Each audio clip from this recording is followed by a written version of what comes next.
So we're gonna kick it off with one I think is one of the most controversial crimes of all times. We're gonna kick it to what happened over there in Las Vegas, where I'm at right now at the Mandalay Bay. So kick back, let's see what's popping. It's October 1st, 2017. More than 22,000 people are enjoying a concert in an open-air venue in Las Vegas. At 10:05 p.m., automatic gunfire rings out above the music.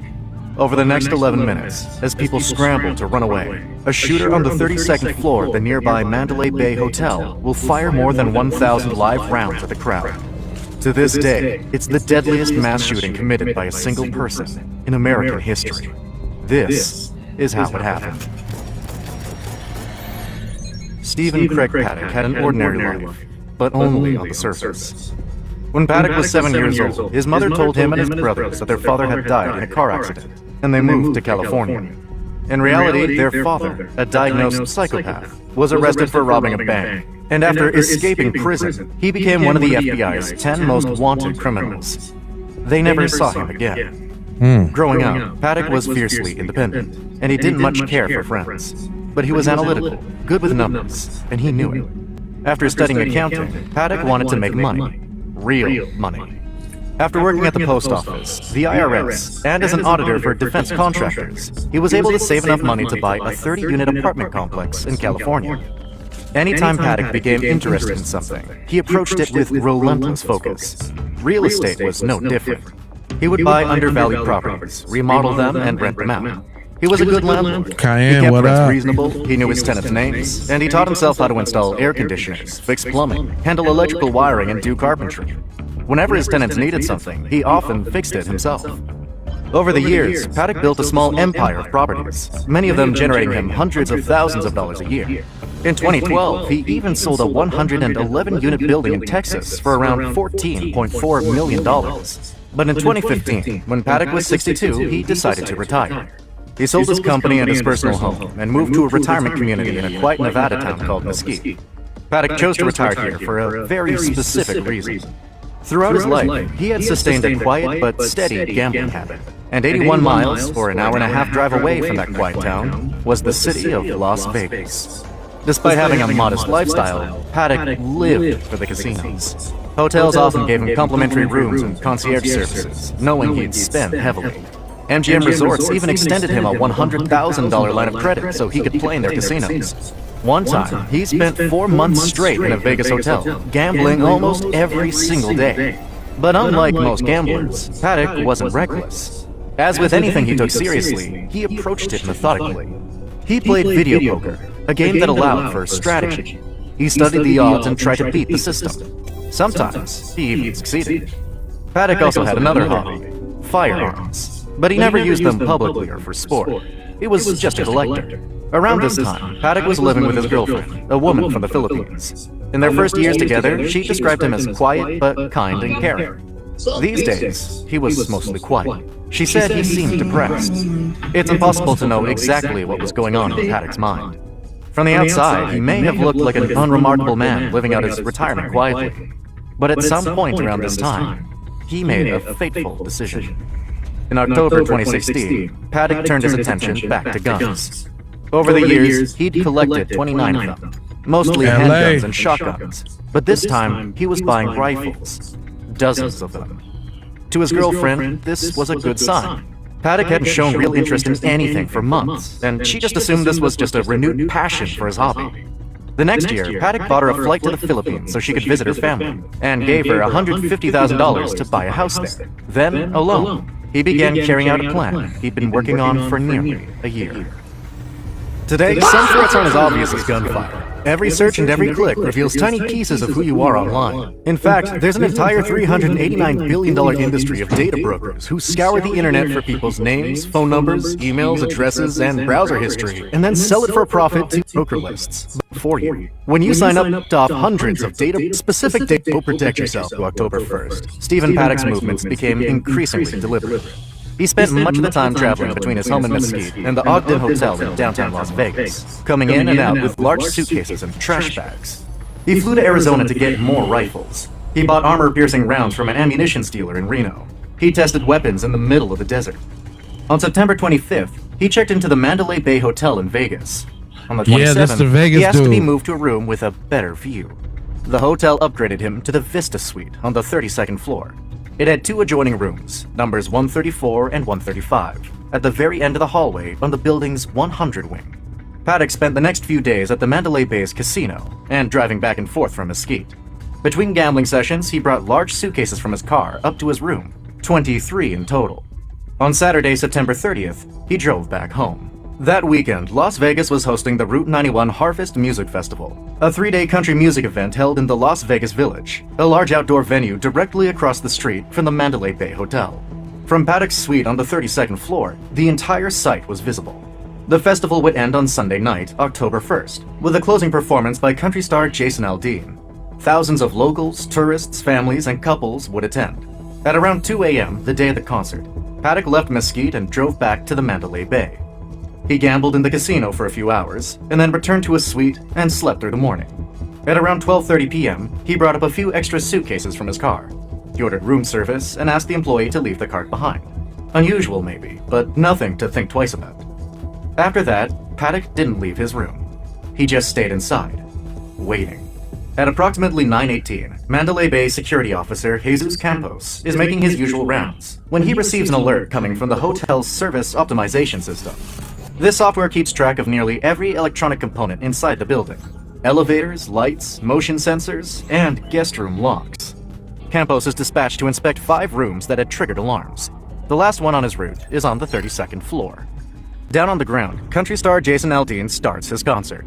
Thousands of people are gathered to see him. By 9:46, Campos has only one room left to check, room 129 on the 32nd floor. To reach it, he takes the service stairway up from floor 30. But when he reaches the door to the hallway, it doesn't open. This is unusual. What, The service stairway is meant to stay cowboy? open in case of emergencies. The doors don't even have locks. Campos has to find out what's blocking the door, so he goes back down the stairs and takes the main elevator up. On his way, he checks the final room he was assigned. But when he reaches the service stairway, he finds something that's not supposed to be there. The door has been bolted shut. This is no accident, so using a nearby phone, Campos calls hotel security and reports the issue. The time is 10:04 p.m. On the other side of that wall, Stephen Paddock is standing by the window, holding a rifle modified for rapid automatic gunfire. At 10:05, he fires 2 single shots into the crowd. Then, he switches to fully automatic and opens fire. As Campos starts walking back, he passes a room service cart, but doesn't notice it has 2 hidden cameras pointing at opposite sides of the hallway.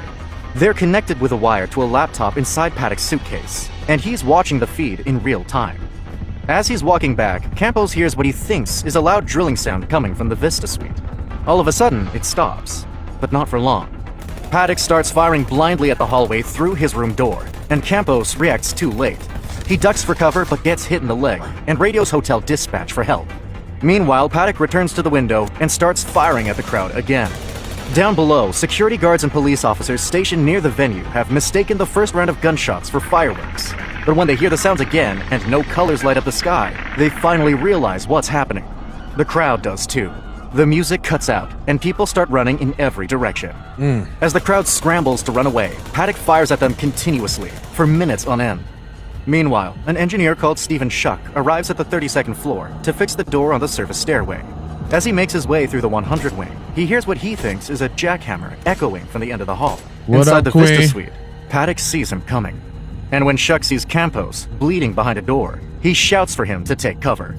Paddock fires through his door again, and Shuck dives behind an alcove just in time. Once the gunfire stops, he radios hotel dispatch to send police officers. Paddock starts shooting at the crowd again, and a few moments later, 2 more security officers arrive on the 32nd floor. This time they're armed, but they don't know what to do. Inside his suite, Paddock can see that more security officers and even some policemen are gathering in the hallways outside. At 10:15 p.m., he fires his final shots into the crowd. At 10:16, he fires one last time, not from a rifle, but from a revolver, a weapon meant for close range. After that, the shooting stops. At this point, the police have called in a SWAT team to breach Paddock's room. While they're waiting for them, several police officers evacuate guests from nearby rooms. At 10:41, 2 SWAT teams finally arrive at the 32nd floor. One of them comes You through the got main out of there, elevator, Scott. and the other pries the door of the service stairway open. As both teams approach the end of the hallway, they see the room service cart with the camera's Paddock set up. Because of the wires, there's a possibility that he's armed an explosive. The SWAT teams carefully point the cameras away and place a small explosive charge on the main door. They retreat into the service stairway, and when it blows open, they rush into the Vista suite from behind their shields and immediately split into two. One team moves left, clearing the master bedroom. The other moves right, headed for the main living area. Just a few steps in, they find Paddock laying on his back on the floor, with a revolver beside his head. They continue towards the adjoining room and set another explosive charge on the door. Inside, they find a laptop connected to the hallway cameras, rifles on the beds, and a large hole in the window, but there are no explosives and no one inside. The room is clear. It's over. That night, on October 1st, 2017, Stephen Paddock took the lives of 58 innocent people. 31 died at the concert, 27 in nearby hospitals. In the years that followed, 2 more died from their injuries, bringing the total deaths to 60. It was the deadliest mass shooting committed by a single person in American history. Beyond that, another 689 people were physically injured. But the Las Vegas Metropolitan Police Department considers every one of the 22,000 people who attended the Route 91 Music Festival a victim. And that number doesn't include the hundreds of bystanders walking along the Vegas Strip or the families of the deceased.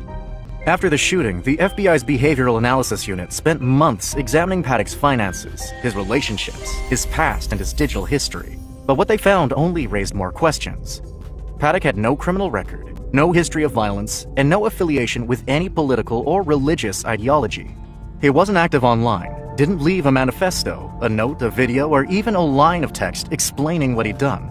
He hadn't told anyone, not his family, not his girlfriend. Financially, he was stable. His wealth had declined slightly, but his debts to the casinos were paid. According to the FBI's report, Paddock chose Las Vegas because the Mandalay Bay Hotel offered a perfect vantage point to an open-air venue. The decision to strike there was purely tactical. In the end, the FBI ultimately concluded that there was no single or clear motivating factor behind Paddock's attack. Still, some believe he was angry at the casinos. Others think he might have been seeking notoriety, like his father. But none of these explanations can be proven with certainty. What we do know is that Paddock acted alone. He planned the attack at least a year in advance and went to great lengths to make it happen, buying weapons, studying police tactics, and researching how long it would take for SWAT teams to reach an active shooter. We also know that he never planned to leave the room alive. Investigators found that he had taken multiple calculated steps to ensure that he would commit at a time and in a manner of his choosing. He went out just exactly as he had planned. In tragedies like this, everybody wants the answer to one question. Why? And that's perhaps the most unsettling part of the story. We will never know why Paddock did this, why anyone would do such a thing. You just never know what's going on in someone else's head. That was a good one. And so we're gonna keep it right along moving with the elderly that be snapping out. I want y'all to meet Velma, the death row grandma. Let's go. Meet Velma Barfield. To anyone who knew her, she was a loving grandmother, a devout Christian, and a rock in her community. But on November 2nd, 1984, she made history for a totally different reason. She became the first woman in the United States to be executed by lethal injection. Her public image as the caring death row granny fascinated the country, but it was a mask for a terrifying secret. It was a secret rooted in abuse, addiction, and the silent, creeping death of arsenic. This is the story of how the woman everyone trusted turned out to be one of America's most shocking serial killers. In her small North Carolina town, Velma Barfield was the very picture of Southern piety and strength. She was a regular at church, known for being friendly and for her incredible faith. Even after a lifetime of tragedy, she'd buried 2 husbands, her own mother, and several others close to her, handling each loss with a quiet strength that people admired. She worked as a caregiver, looking after the elderly and the sick, a job that seemed to fit her compassionate personality perfectly. Her friends and even her own children saw a woman who, despite all the hardship, was still a devoted mother and grandmother. It was this image, the gentle, sweet-natured granny, that made the truth so hard to believe. How could this woman, who seemed to live by the rules of Christian charity, be a monster hiding in plain sight? To figure out how those two realities could exist in one person, we have to go back to the very beginning. Margie Velma Bullard was born on October 29th, 1932, to a poor family on a small farm in rural South Carolina. Life was tough, and with 9 children, the Bullard home was strict and often cruel. Accounts from Velma's life say her father was abusive, a harsh man whose cruelty defined much of her childhood. Desperate to get away, the 17-year-old Velma dropped out of school and married her high school boyfriend, Thomas Burke. For a while, it seemed like she had finally found the stable life she'd always wanted. Right. The couple had 2 children, and for more than a decade, things were peaceful.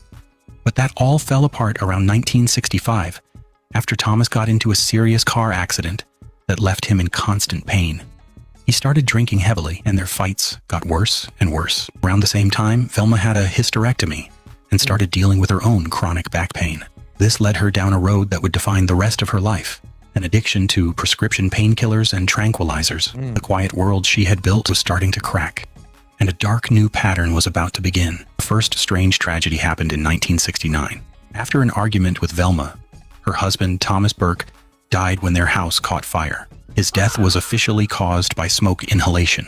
Just a few months later, Velma married a widower named Jennings Barfield, but they weren't together for long. In March of 1971, less than a year into their marriage, Jennings died suddenly from what was called heart failure. Now a 2-time widow, Velma moved in with her parents, but her troubles just seemed to follow her. In 1974, her own mother, Lily Bullard, started having terrible stomach pains, nausea, and vomiting.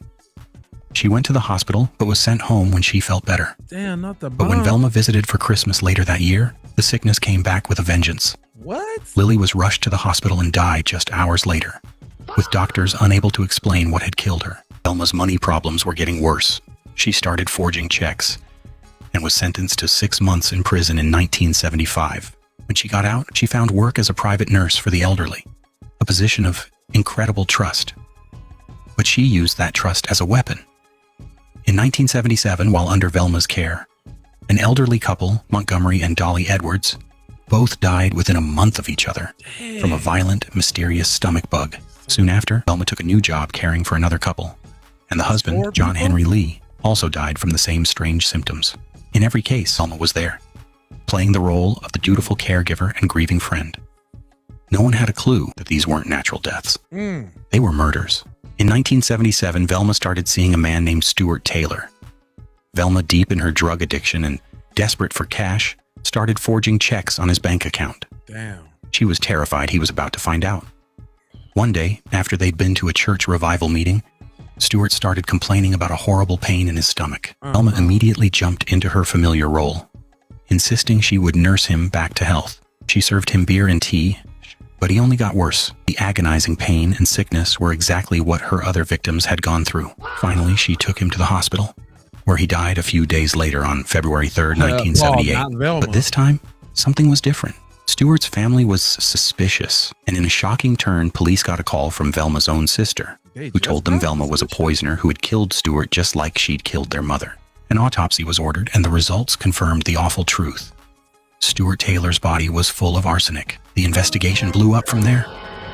Authorities dug up the bodies of her mother, Lily Bullard, as well as John Henry Lee and Dolly Edwards. What? All of them tested positive for arsenic. Wow. Faced with the evidence, Velma Barfield finally confessed. She admitted to poisoning her mother, 2 of her patients, and Stuart Taylor. That's 4 people. She claimed she did it to cover up the money she'd stolen to feed her drug addiction.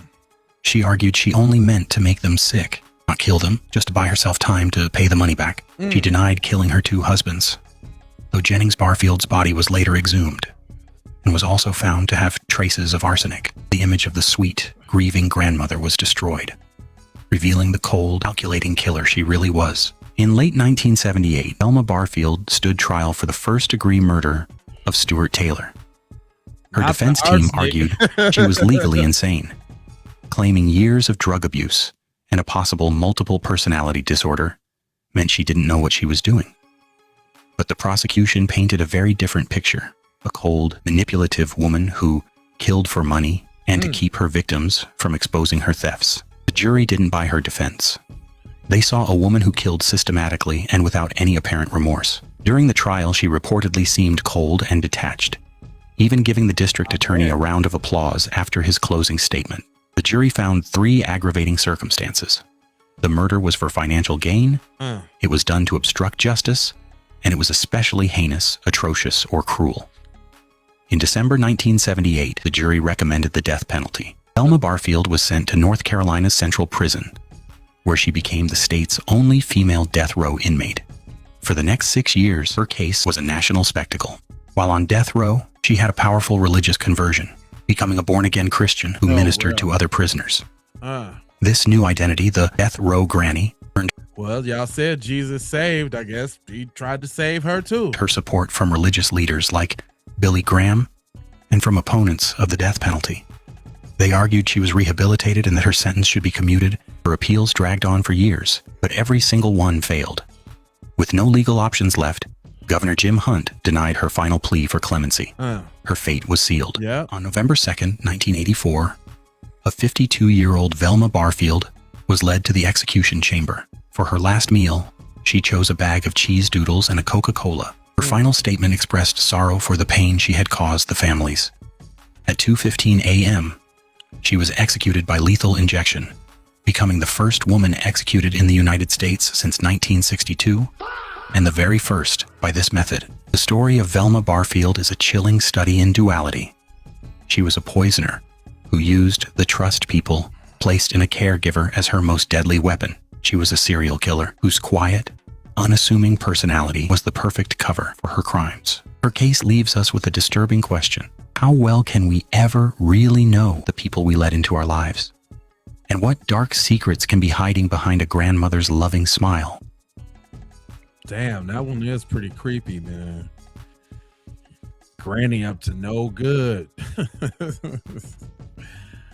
Hey, I like the rapid fire, so we just gonna kick it right off with 10 truck drivers who were serial killers. Open road represents freedom, but for some, it represents the ultimate hunting ground.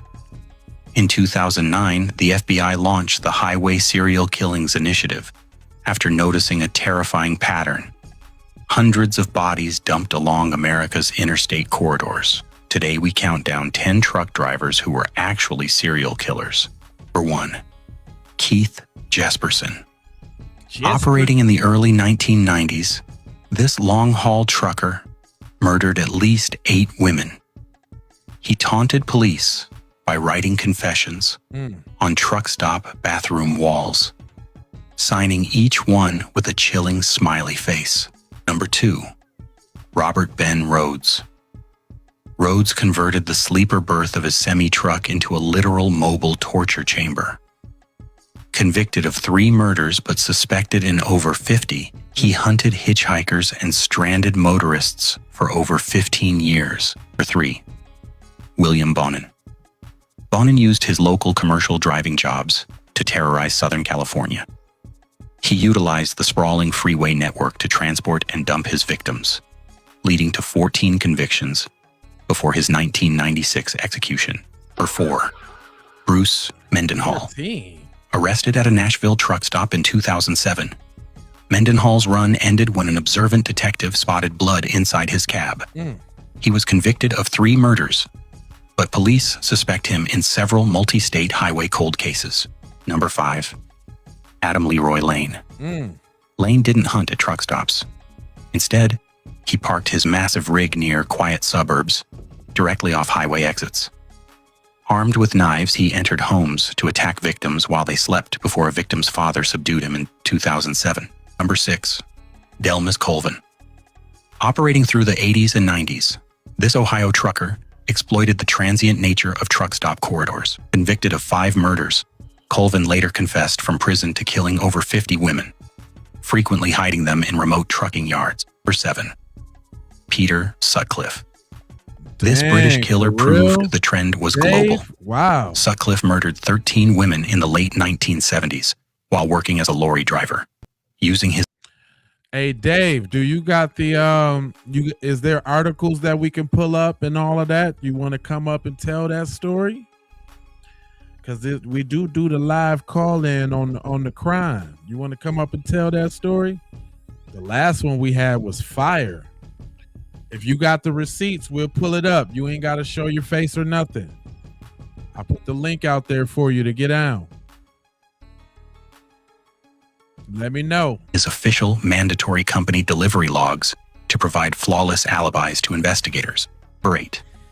Wayne Adam Ford. The BNK, In what up? 1998, this long-haul driver walked directly into a sheriff's station to confess. Overwhelmed by guilt, Ford had a piece of physical evidence from his final victim right in his pocket. He was convicted of 4 murders. Number 9. Robert Rembert Jr. Rembert utilized both a past career as a regional bus driver and a long-haul truck driving gig in Ohio to mask his movements. His constant geographic shifts allowed him to hide 4 execution-style killings stretching across decades. Number 10. John Robert Williams. Williams operated a cross-country route, attacking transient women. While convicted for the definitive forensic cases of 2 victims, his massive confession of over 12 slayings completely overwhelmed regional law enforcement tracking. That was a creepy one. These dudes riding around here in these trucks. Let's just go ahead and kick it off right though. Let's go all inmates in Georgia death row. This ought to be very interesting in Georgia. Georgia. All inmates on Georgia death row. According to the Georgia Department of Corrections official named roster from June 30th, 2026, Lynette, thanks for the 33 jewels. prisoners in its physical custody are serving death sentences. 32 Maybe men we and shall 1 see. woman. These are all 33, and the crimes that resulted in their death sentences. Brian Brookins. Brookins was convicted of murdering his wife, Sandra Suzanne Brookins, and his 15-year-old stepdaughter, Samantha Ray Giles. A jury found multiple statutory aggravating circumstances and sentenced him to death for both murders. Leonard Drain. Drain was convicted of the murder of Renee Blackman, along with aggravated battery. Jurors found statutory aggravating circumstances connected to the murder and returned a death sentence. David Homer Edenfield. Edenfield was convicted in the 2007 murder of 6-year-old Christopher Barrios. He was also convicted of SA against the child. A Glynn County jury sentenced Edenfield to death for Christopher's murder. John Esposito. Esposito was convicted of murdering Lola Davis during a crime that also involved armed robbery and vehicle hijacking. The jury found him guilty of malice murder and the accompanying felonies before imposing the death penalty. David Scott Franks. Franks received a death sentence for the murder of Debbie Wilson. His case was part of a wider crime spree involving additional killings and attacks on 2 children. Jurors found 5 statutory aggravating circumstances, including armed robbery and murder for financial gain. Jerry Heidler. Heidler was convicted of murdering 4 members of the Daniels family during a home invasion. Damn. He was also convicted of kidnapping 3 children. Jurors unanimously recommended death sentences for all 4 murders after finding multiple aggravating circumstances. Stacey Ian Humphreys. Humphreys was convicted of murdering real estate agents Cindy Williams and Lori Brown. Damn. The crimes also involved kidnapping and armed robbery. Jurors found aggravating circumstances that included the accompanying felonies and financial motive and sentenced him to death. Ashley Lindahl Jones. Jones was convicted of murdering Keith Holland during a robbery with an accomplice. The jury determined that the murder met Georgia's statutory requirements for an aggravated capital offense and recommended a death sentence. Jerry William Jones. Jones pleaded guilty to 4 murders and numerous related crimes stemming from a 2004 case involving 2 separate households. 4 people were killed, including an infant. He subsequently received a death sentence. Warren King. King was convicted of murdering Karen Crosby during a planned armed robbery. Jurors found that the killing occurred during the commission of other serious felonies, including armed robbery and burglary, providing the aggravating circumstances supporting his death sentence. James Allison Lee. Lee was convicted of murder, armed robbery, and other offenses. The jury found that the murder occurred during both an armed robbery and a kidnapping with bodily injury, and also found a financial gain aggravating circumstance. Lee was sentenced to death. Pablo Maldonado. Maldonado was convicted in the murder of Timothy Clements, as well as armed robbery and other offenses. Prosecutors presented the killing as financially motivated, and Maldonado received the death penalty following his murder conviction. To Kelvin Martin. Martin was convicted of murdering 3 members of his girlfriend's family. Damn. 12-year-old Savian and his elderly grandparents, Travis and Illa Ivory. He was also convicted of SA and other offenses. Jurors recommended death sentences for the murders. Michael Miller. Miller was convicted of murder and armed robbery in Walton County. Because the homicide was connected to the commission of another serious felony, armed robbery, the case qualified for capital sentencing, and Miller was sentenced to death. Jeremy Moody. Moody pleaded guilty to murdering teenagers Chrysandra Kimball and Delarlanva Maddox Jr., along with kidnapping and other offenses. He was also convicted of SA, one of the victims. A jury found multiple statutory aggravating circumstances and recommended death. Michael Wayne Nance. Nance's case began with a bank robbery and ended with the murder of Gabor Balog. Jurors found aggravating circumstances that included Nance's prior capital felony conviction and the commission of the murder during an armed robbery. He was sentenced to death. Dorian O'Kelly. O'Kelly was convicted of murdering Susan Pittman and her 13-year-old daughter, Kimberly, during a burglary. He was also convicted of arson and other offenses. The accompanying burglary, arson, and multiple murders provided aggravating circumstances supporting 2 death sentences. Lyndon Fitzgerald Pace. Pace was convicted of murdering an SA4 women in Atlanta, several of whom were elderly. He was found guilty of 4 counts of malice murder and additional sexual offenses. The jury returned a death sentence for each murder. Virgil Delano Presnell Jr. Presnell was convicted in a case involving the abduction of 2 young girls. The 8-year-old victim was murdered, while the older child survived. Presnell's murder and kidnapping convictions ultimately resulted in his death sentence. Mustafa Rahim. Rahim was convicted of multiple murders and other offenses in Henry County. Although he received life sentences for some of the killings, the jury imposed the death penalty for the murder of Miriam Hollis after finding statutory aggravating circumstances. Billy Daniel Rollerson was convicted of 3 murders involving Jason Hampton, Charlie Dixon, and Gail Taylor, as well as burglary, kidnapping, and additional offenses. Jurors found 7 statutory aggravating circumstances and returned death sentences for all 3 murders. Lawrence Rice.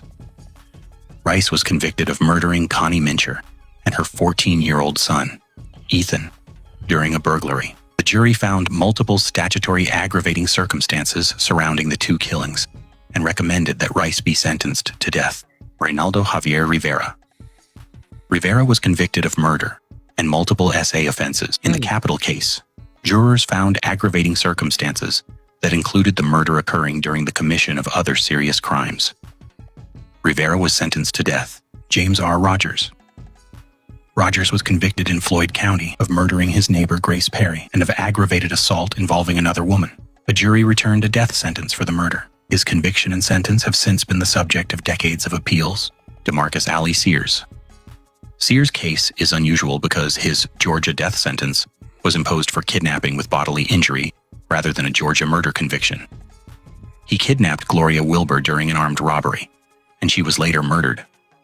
Jurors found that the kidnapping was committed in connection with the murder and imposed death. Daryl Scott Stinsky. Damn. Stinsky was O'Kelly's co-defendant in the murders of Susan and Kimberly Pittman. He was convicted of 2 counts of malice murder, burglary, arson, and other offenses. Jurors found the required aggravating circumstances and imposed 2 death sentences. Nicholas Tate. Tate pleaded guilty to murdering Chrissy Williams and her 3-year-old daughter Caitlin, along with related offenses. Tate waived a jury for sentencing, and the trial court found several statutory aggravating circumstances before sentencing him to death for both murders. Leon Tillett. Tillett pleaded guilty to murder and other offenses arising from an armed robbery. His capital sentence was based on findings that the murder occurred during the commission of an armed robbery and was committed for financial gain. Frederick R. Watley. Watley was convicted of murder and armed robbery following a robbery at Roy's Bait Shop. Jurors found 2 major aggravating circumstances. The murder occurred during an armed robbery, and Watley had escaped from lawful confinement before committing the crime. Joseph Williams. Williams was already incarcerated when he murdered fellow prisoner Michael Deal. At sentencing, jurors found that the murder had been committed while Williams was in lawful confinement, and that Williams had a prior capital felony conviction. He was sentenced to death. Demetrius Goshen Willis. Willis was convicted of 3 murders in Fulton County, along with assault, child cruelty, and firearm offenses. Jurors found multiple statutory aggravating circumstances and recommended a death sentence for each of the 3 murders. Rodney Young.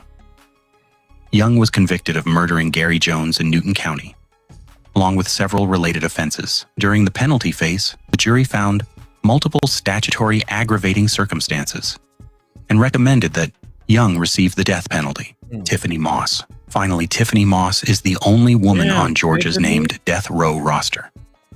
She was convicted in 2019 of murdering her 10-year-old stepdaughter, Imani Moss, following prolonged child abuse and deprivation. The Gwinnett County jury found her guilty and sentenced her to death. Damn. Them be All kind, inmates. hey, them be kind of hard to take a little bit, man. Especially that rapid fire, man. That'd be crazy. Hey, I wanted to try something different, y'all. We talk about all of these people in jail. What about the people who sneak out of jail? I wanted to let's check out this shocking prison escape that left the security completely unprepared. How does somebody escape from prison? I want to know. I was curious. 5 minutes later, all 7 collapse, drugged. The man standing over their bodies has strangled backpackers in Thailand, burned corpses on beaches, drowned tourists in bathtubs. At least 12 dead across Asia. Now, the serpent steps over the guards, takes the keys, and walks out the front gate of Tihar prison. Within hours, every airport in India is locked down. Interpol issues a global alert. Thailand demands his head. They've waited a decade to execute him. But here's what no one understands. 3 weeks later, the most wanted man in Asia is sitting by a restaurant window in a tourist town, waiting. He doesn't run when police walk in. He smiles and holds out his wrists. Because Charles Sobhraj didn't escape to find freedom, freedom meant an execution in Thailand. The only place on earth that could save his life? The prison cell he just left. Why would escaping guarantee his execution? And how did getting caught become his only way out? January 1986. Behind Tihar's concrete walls, Charles Sobhraj lives better than half the people outside them. Guards call him Sahib, boss, master, the honorific reserved for men who command respect. At 42, he speaks French, English, Hindi, Thai, and Vietnamese with the fluency of a diplomat. He wears tailored shirts in his cell while other inmates rot in prison-issue rags. Restaurant curry arrives on ceramic plates. Cold Kingfisher beer materializes after lights out. Where other prisoners sleep on concrete slabs, Sobhraj reclines on a feather pillow. The secret isn't violence, it's economics. Gems sewn into the lining of his jacket convert to bribes faster than cash. Guards, cooks, clerks, even the warden's assistant find rupees pressed into their palms for small favors that compound into absolute privilege.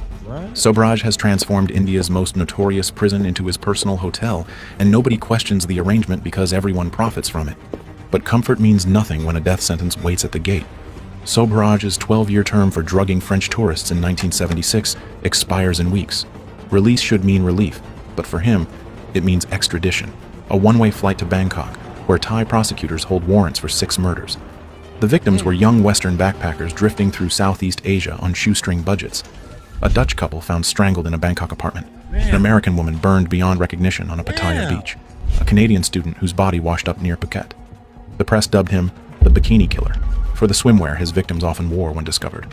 Thailand wants Sobhraj's neck stretched by rope, or his veins flooded with lethal injection. The method varies by era, but the outcome stays constant. If India releases him at sentence end, Thai officers will be waiting at Tihar's gate with handcuffs and a plane ticket to a death chamber he'll never leave. Sobhraj runs the numbers in his cell every night, scratching calculations on newspaper margins. Thai law carries a 20-year statute of limitations on murder. His earliest alleged killings date to 1975. If he can remain beyond Thailand's reach until 1995, every charge dissolves like morning fog. The noose becomes a paperweight, and the lethal injection becomes an empty threat. But his Indian sentence ends now in 1986. He needs 9 more years. 9 years the Indian government has no legal obligation to provide. The math is brutal in its simplicity. Freedom in 1986 means death in Bangkok. Prison until 1995 means survival. Release isn't salvation. It's a trapdoor to an execution chamber. For the first time in his life, Charles Sobhraj desperately wants to remain behind bars. So how do you force a country to imprison you longer when they're legally required to release you? Confessing to new crimes takes months of investigation and trials. Appeals drag through bureaucratic quicksand. Neither option delivers the immediate delay Sobhraj needs. He requires something that generates charges, headlines, and years of court proceedings all at once. Something so audacious that no prosecutor can expedite it, no judge can dismiss it, and no extradition order can leapfrog it. And then the solution arrives, elegant and insane in equal measure. Escape. Not to disappear, to get caught. Break out of Tihar, commit new felonies in the process, dominate the news cycle, then let police recapture him in spectacular fashion.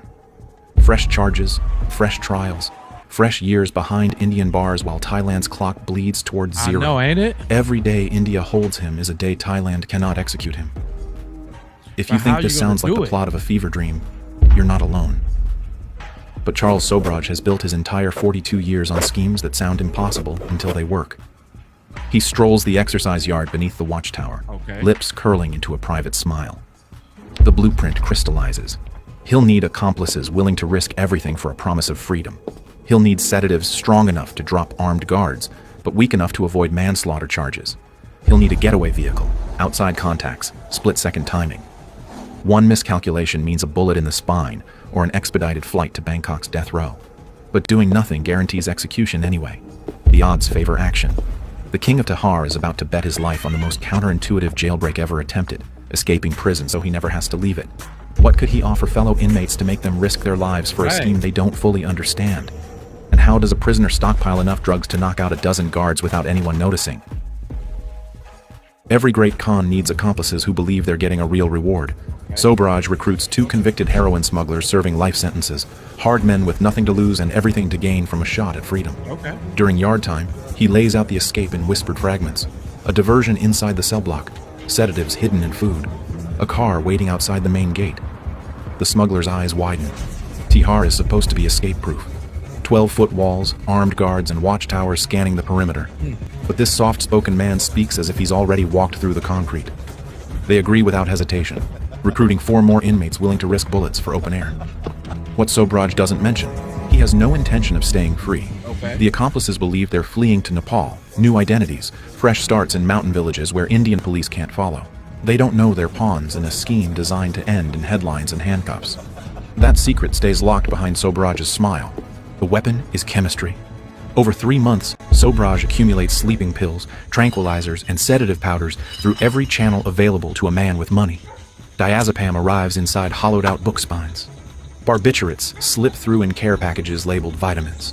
A corrupt night shift guard delivers pharmaceutical-grade sedatives in exchange for enough rupees to buy a motorcycle. Alone after midnight, Sobhraj grinds tablets into fine dust, mixes ratios, and tests solubility. He needs a dose strong enough to drop a grown man in minutes, but calibrated to avoid stopping anyone's heart. A dead officer means murder charges and international outrage. Unconscious guards... Wait a minute. I call bullshit. I know this is AI and I know all of that, but they should not have put the scales and shit threw me off. Like, I'll be with you for a second, but when you come on, man, he all in the cell with the scales and shit. Nah, come on, man. Mean assault, exactly the kind of mid-level felonies that clog Indian courts for years. To verify the dosage, he lures a stray cat with drugged scraps. The animal collapses within 4 minutes. No, not the stray cat. See, I was all with this story until that happened. Should we keep going? Because that just ruined it for me. The stray cat in prison. What prison are we talking about? Okay, they might got cats over there in prison. Okay, all right. I don't know, but that just is ruined it. Breathes steadily and wakes 5 hours later unharmed. Sobhraj adjusts upward for human body weight. By early March, he possesses enough sedative powder to incapacitate a wedding party. The delivery mechanism: Indian milk sweets called burfi, dense with sugar, ghee, and saffron. The drugs dissolve invisibly into the creamy fat. Hospitality as a weapon, Sobraj perfected this trick a decade earlier when he nearly poisoned 60 French tourists with fake dysentery pills. Now he'll use it on his jailers. He picks March 16, 1986, 3 weeks before his actual birthday. But prisons don't check calendars. Sobraj announces a small party, a thank you to the officers who treated him well. The staff sees no threat. He's been a model prisoner, generous with gifts and friendly with everyone. What harm could come from a little... You know what? You're totally right. Daydream. I remember seeing a documentary with people who got life and all that, having the prison dogs and all of that. You're totally right. Thanks for bringing me back to reality. But just immediately, just upon face value, I'll get the heck out of here. But you are totally right. So thank you for putting me back in the story. Party. The night before, Sobraj sleeps soundly while his accomplices pace their cells. The getaway driver is bribed and positioned. The 6 accomplices know their roles. Act natural, eat the sweets, and then follow Sobraj the moment guards drop. Sweets dusted with sedatives wait in a gilded box labeled "Imported from Jaipur." Dawn breaks on March 16th. The most surreal birthday party in Indian prison history is about to begin. Okay. How will 7 armed guards react when they realize the man they trusted just poisoned them? March 16th, 1986. Late afternoon light slants through the bars of Block B. Colored streamers hang from exposed pipes. A bedsheet banner reads, "Happy Birthday, Charlie." A bakery cake, vanilla with pink frosting, smuggled in by a guard who pocketed 200 rupees, sits on a metal stool beside plastic cups and a teapot. Sobraj greets each guest at his cell door with folded hands and a warm smile. 5 officers crowd inside the cramped space. 2 more linger in the corridor, drawn by laughter and the promise of sweets. The cell block chief himself attends, the highest-ranking officer on the floor, whose unconscious body will guarantee chaos when the alarm finally sounds. The cake is cut. A ragged chorus of "Happy Birthday" echoes off concrete. Sobraj plays humble, voice catching with rehearsed emotion. "Thank you, my friends, for these years together. I will never forget your kindness." Guards beam at one another. One claps Sobraj on the shoulder like an old friend celebrating a milestone. The scene is surreal. Armed law enforcement celebrating a serial killer's birthday inside maximum security. No one notices the accomplice inmates watching from the corner, eyes fixed on Sobraj, waiting for a signal. Sobraj lifts the gilded box and offers burfi personally to each man, moving around the cell like a gracious host. "Extra special," he murmurs. "Imported from Jaipur, the best sweet shop in Rajasthan." The sweets are dense with ghee and saffron, each one laced with enough sedative to flatten a grown man in minutes. Guards devour them without hesitation. Prison food is monotonous, and quality sweets are rare luxuries. One officer snatches a second piece before anyone else can claim it, doubling his dose without knowing. Sobraj glances at the wall clock as he sets down the empty box. 5:12 p.m. Shift change at 5:45. He needs every guard unconscious before fresh officers arrive and discover the carnage. Okay. For 2 minutes, nothing seems wrong. Conversation continues. Tea is poured. A guard tells a joke that gets scattered laughs. Okay. Then a senior officer pauses mid-sentence, blinking rapidly as if trying to focus on something just out of reach. Sweat beads on his forehead. Another man's teacup clatters to the floor.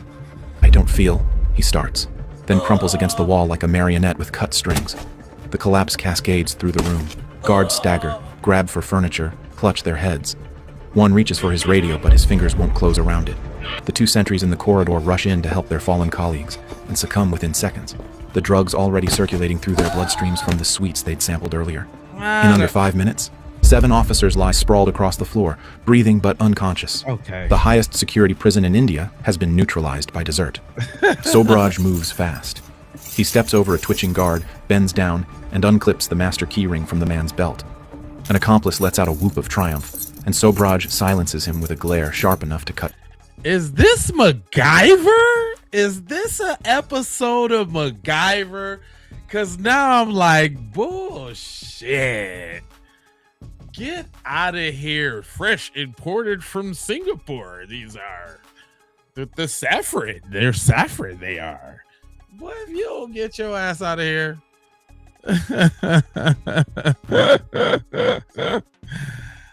Come on, fam. This is, I don't know, man.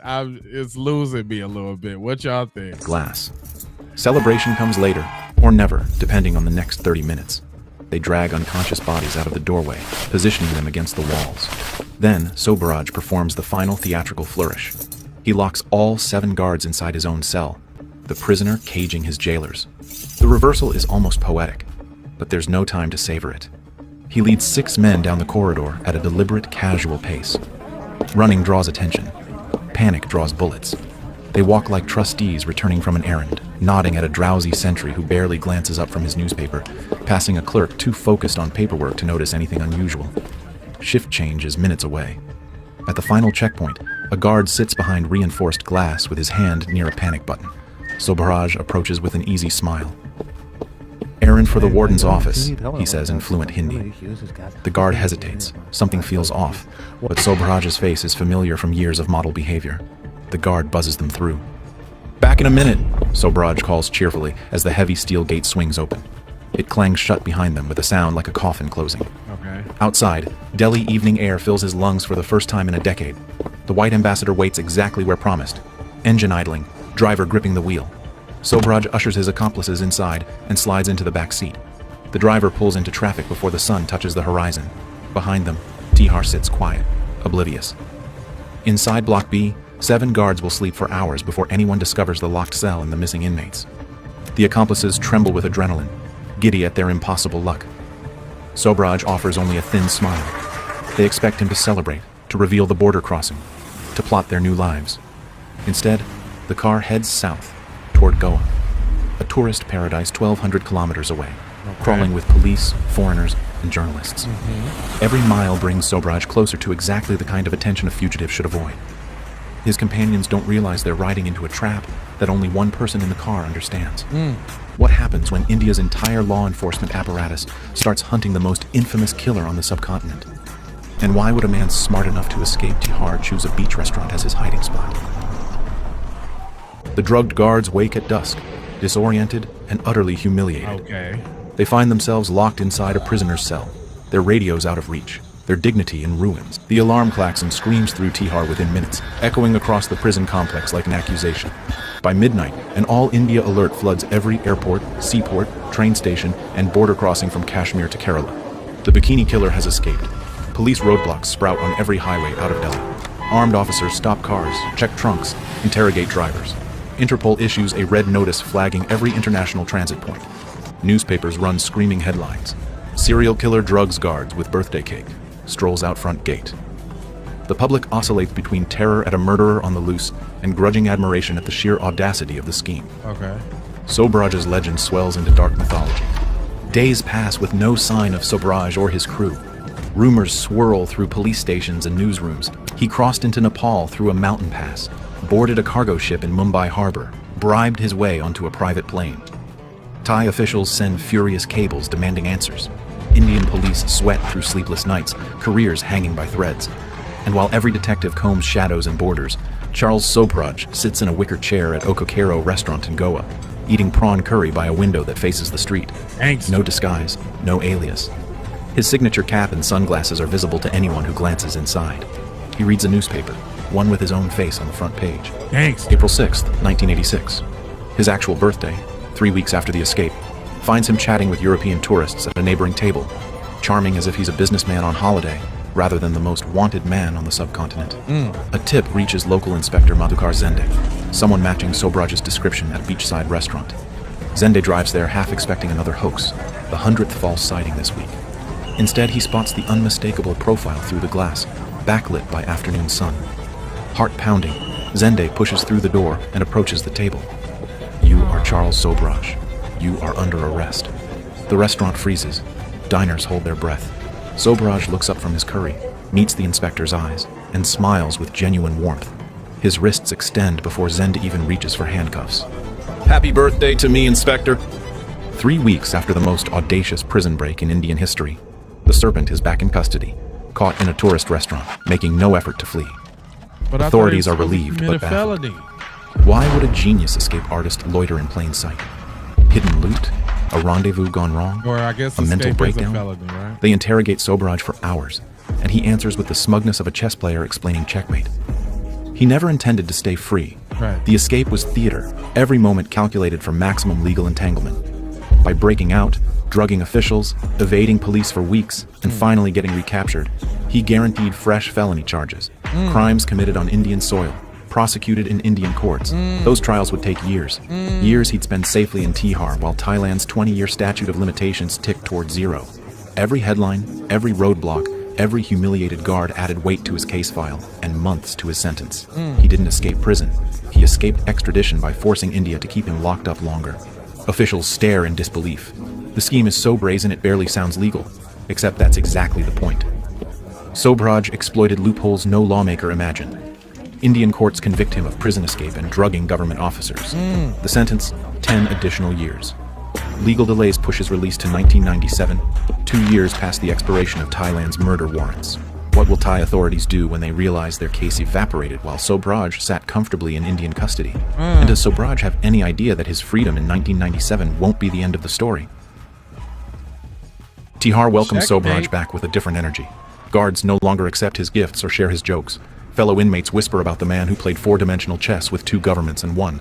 But Sobraj shows no resentment at the changed atmosphere. To him, these extra years are a protective cocoon, not punishment. He reads philosophy, exercises in the yard, grants sly interviews that burnish his legend without admitting guilt. Reporters arrive from 3 continents. Every story feeds the myth of the unkillable serpent, the criminal mastermind who drugged his way out of India's most secure prison and got recaptured on purpose. The restaurant in Goa installs a commemorative plaque at the table where he was arrested, a tourist attraction born from a serial killer's hubris. Thailand watches helplessly. Their extradition request sits in bureaucratic limbo as months become years. By 1995, the statute of limitations on the earliest murders expires. By 1997, every charge dissolves into legal vapor. Thai prosecutors, once hungry for a death sentence, close their files and slide them into archives. They lost a game they didn't know had started until it was already over. In February 1997, Charles Sobraj walks out of Tihar's gates, 52 years old and genuinely free. The Thai warrant is worthless paper. He boards a plane to Paris, cameras flashing at the departure gate, and lands in France, a citizen protected by laws that forbid extraditing nationals for crimes now erased by time. He signs book deals. Film producers circle with contract offers. Journalists buy him espresso in Montmartre cafes, while he recounts capers that left bodies across 2 continents. He transformed capture into victory, prison into sanctuary, and an escape into a life sentence he actually wanted. But hubris has a longer memory than statutes, and Sobraj never learned when to quit while ahead. In 2003, Sobraj makes a decision that baffles everyone who followed his story. He flies to Nepal, a country that never forgot the 2 Western tourists found murdered in Kathmandu in December 1975. Connie Jo Bronzish, a 29-year-old American, and Laurent Carrière, a 26-year-old Canadian, both strangled in circumstances bearing Sobraj's signature. Nepali law carries no statute of limitations on homicide. The case remains open, the evidence preserved. Why would a man who spent 11 years engineering his own imprisonment to avoid extradition voluntarily enter another country that still wants him for murder? Some speculate arrogance, the belief that he'd escaped justice so many times that luck had become skill. The answer may be simpler. Charles Sobraj never learned to quit while ahead. Within weeks of arriving, a journalist recognizes him at a Kathmandu casino. Police surround the building. This time there's no elaborate scheme, no sedative-laced suites, no 4-dimensional chess. Just an old man caught in a country that never stopped wanting justice. Nepali courts convict him of murder in 2004. The sentence, life imprisonment. Appeals fail. For nearly 2 decades, the serpent sits in Kathmandu's central jail, not as a king with bribed guards and feather pillows, but as a frail, aging inmate suffering heart disease and fading eyesight. In December 2023, at 78, Nepal releases him on humanitarian grounds, a dying man no longer worth the cost of incarceration. He returns to France in a wheelchair, body broken, legend hollow. The escape artist who outwitted Thailand and manipulated India couldn't resist one final gamble. Nepal's patience outlasted his luck. His story proves something uncomfortable. Brilliance without conscience devours itself. Every scheme, every drugged victim, every courtroom manipulation led him back to a prison cell. If you want to see another criminal... Well, not really. He got out, though. That was crazy. That was crazy. He ended up going out. Then they gonna let him out because he was too old? That's crazy. That was a wild one, y'all. Pretty good too, I must say. That was pretty good. At first it was kind of unbelievable. They kind of went off the deep end a little bit, but they brought it back nicely. I'm gonna give it to them. Nice recovery on that one. I got one that has the AI reenactments and the real life. The dudes that set up their homeboy. Let's go. At around 10:30 a.m. on December 14th, 2018, emergency dispatchers in Lansing, Michigan received a frantic call from a man who had just walked into his friend's apartment and made a disturbing discovery. 911, what's the location of your emergency? I need an ambulance. I just came into my friend's house and I found him. Yeah. Do you think that he's beyond help? He's not breathing. He's not moving. He's been like this, it looks like, for a minute. What makes you think that he's been there for a while? He's hard. No, he was shot. Somebody shot him. Officers and detectives from the Lansing Police Department rushed to the scene to find a crime scene just as disturbing as what had been described on the call. As they entered the apartment building, the first red flags appeared. There were no signs of forced entry, and the door to the victim's apartment was slightly ajar. Lansing Police, screen makes yourself known. Ready?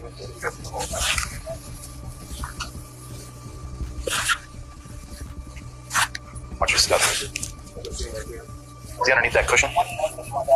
Going right. Okay. They tossed it. They were looking for something. He's under here. All right, we're gonna lift this.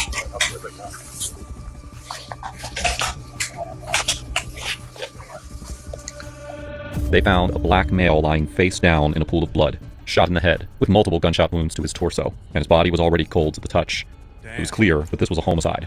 But what exact events led to his death remained a complete mystery for now. Let's grab, if you want to grab 2 medics, you'll need the whole engine crew in here and everything else. Come up here and go from there, okay? Chris is on his way. He'll be here in just a second. The rest of us will back out and hold this door. As officers worked their way through the crime scene, they still hadn't identified the victim. Dispatch advised them that the 911 caller was still on scene. But at that point, he could have been a witness or a suspect. And given the nature of the crime, officers were not willing to take any chances. Okay, you want to just come back to my car? I'll set you down real quick for what is and what not, okay? And then we're going to go to the passenger side. This vehicle right here. Just until we can get everything figured out and then get somebody to interview you. Situation like this, definitely don't want to lose you, you know what I mean? Take a seat right there. So who is he? Is he your buddy or? Okay. Well, I'm sorry for your loss. The caller identified the victim as 28-year-old Donovan Barfield, remembered by his family as a devoted father, a loyal son, and a good friend. As officers continued questioning the 911 caller, he identified himself as Joe, a friend and former roommate of Donovan's. I've known him for about 4 or 5 years. What's his last name? Barfield. Why'd you come over here today? I came to grab some tools. What'd you notice when you opened the door? Was it unlocked? When I came in the door was like, it was unlocked. But when I stuck my key in, like the door just kind of like pushed open. So when I went in, like I seen the crib, like it looked like somebody went through the whole crib. So I'm calling for him, like, look, that's what I call him, look, I'm calling his name. I don't hear anything. So you said you had a key for the apartment? Why do you have a key? Yeah, my garage is empty, so I kind of been staying up here. How long you been staying? When did you last see him? Last night, I don't know what time. Like 7 or 8 o'clock. Do you know anybody that was having any issues? Anybody? Nobody. I don't know. Really. Joe appeared deeply emotional, but to officers he was also noticeably nervous. And when detectives arrived on the scene, they made a very curious observation about the shell casings near Donovan's body, a detail that would later reveal a much deeper connection to Joe. Any cartridge cases or anything? No, that's yeah, it's right here. There's one. Detectives noticed shell casings from 2 different firearms scattered across the scene, a clear sign that more than one person had been involved in Donovan's killing. But since there were no signs of forced entry, it strongly suggests that they could be Donovan's friends. All right, so what's going to happen? I'm going to take you down to our police department, and the detectives are going to talk to you there, get your whole story, try to figure this out, okay? Since Joe had lived with Donovan, detectives strongly suspected that he knew more than he was letting on. And as they canvassed the neighborhood, they uncovered new clues that only deepened the mystery. Hey, sorry to wake you up if I did. We had an incident that occurred in the apartments right across the walkway. I was wondering if you may have heard anything last night. I heard some shooting, but I don't know what it was. I didn't know if it was, I wasn't about to look out the window. Yeah, what time was that? Maybe 2 or something. I don't know. So early morning-ish? Yeah, I believe that, but that's... Do you know how many gunshots did you hear approximately? It's not about like 7 or 8. 7 or 8? Yeah. You hear anybody yelling or anything like that, or just heard the gunshots? That was it? No, I just heard doors slamming. Shoot. I lay down. I'm sorry. I do not blame you at all. Not at all. That's crazy. They wear hoodies. They're out late at night. And they got into the vehicles out here. and broken vehicles. When was that? Let's see, Tuesday night. I want to say, let's see here. One day they were asking her for money. Okay. So did anybody else have any problems with them, or that's the oddest thing that's happened lately? Yeah, it's like they've been here all week. Do you know about how old they are, or do you guys have video cameras, or? I don't know how old they are. Did these kids have problems with anybody? No, they come every night. They stealing, breaking car. They sleep in the union, breaking the door. We've only had it this past week. The building manager's testimony immediately set off red flags for investigators. They were already looking for 2 suspects. There was a strong chance that these were the same men that were responsible for Donovan's murder. And as detectives spoke with 2 eyewitnesses, the urgency to find the suspects only intensified. So what happened on Wednesday that was different, or? 2 guys come down, knock on our window. What window? Right there where the sign is? Yep. All right, how do you, when you say they came down, where do you know they came from? Down that way. Did you know what apartment? No. Okay, no. And the young kid said, I'll pay you $10, let me spend the night. I said, I'm gonna call the police, we'll get out of here. Okay, so what, can you describe the kids? One was short. Okay, was he black, white, Hispanic? Oh, black. Okay, black male. He was short, like how short? The one was short. Yeah, one was about this tall, and the other one was a little bit taller. And the one that was shorter was hiding behind the other, so where it looked like it was just one person there. He carries a gun. The taller guy has a backpack? Yep. How do you know he has a gun? Because when he walked away, and you know how they have that other little pocket on the back part? You know, it has the big zipper on it, and then they have a little, you can see a shape of one. This statement left detectives with chilling realization. 2 armed suspects were still moving freely through the neighborhood, with access to the building, turning the area into a dangerous place where anyone could be the next victim. But, despite reports of thefts and drug deals, there was very little for detectives to go on.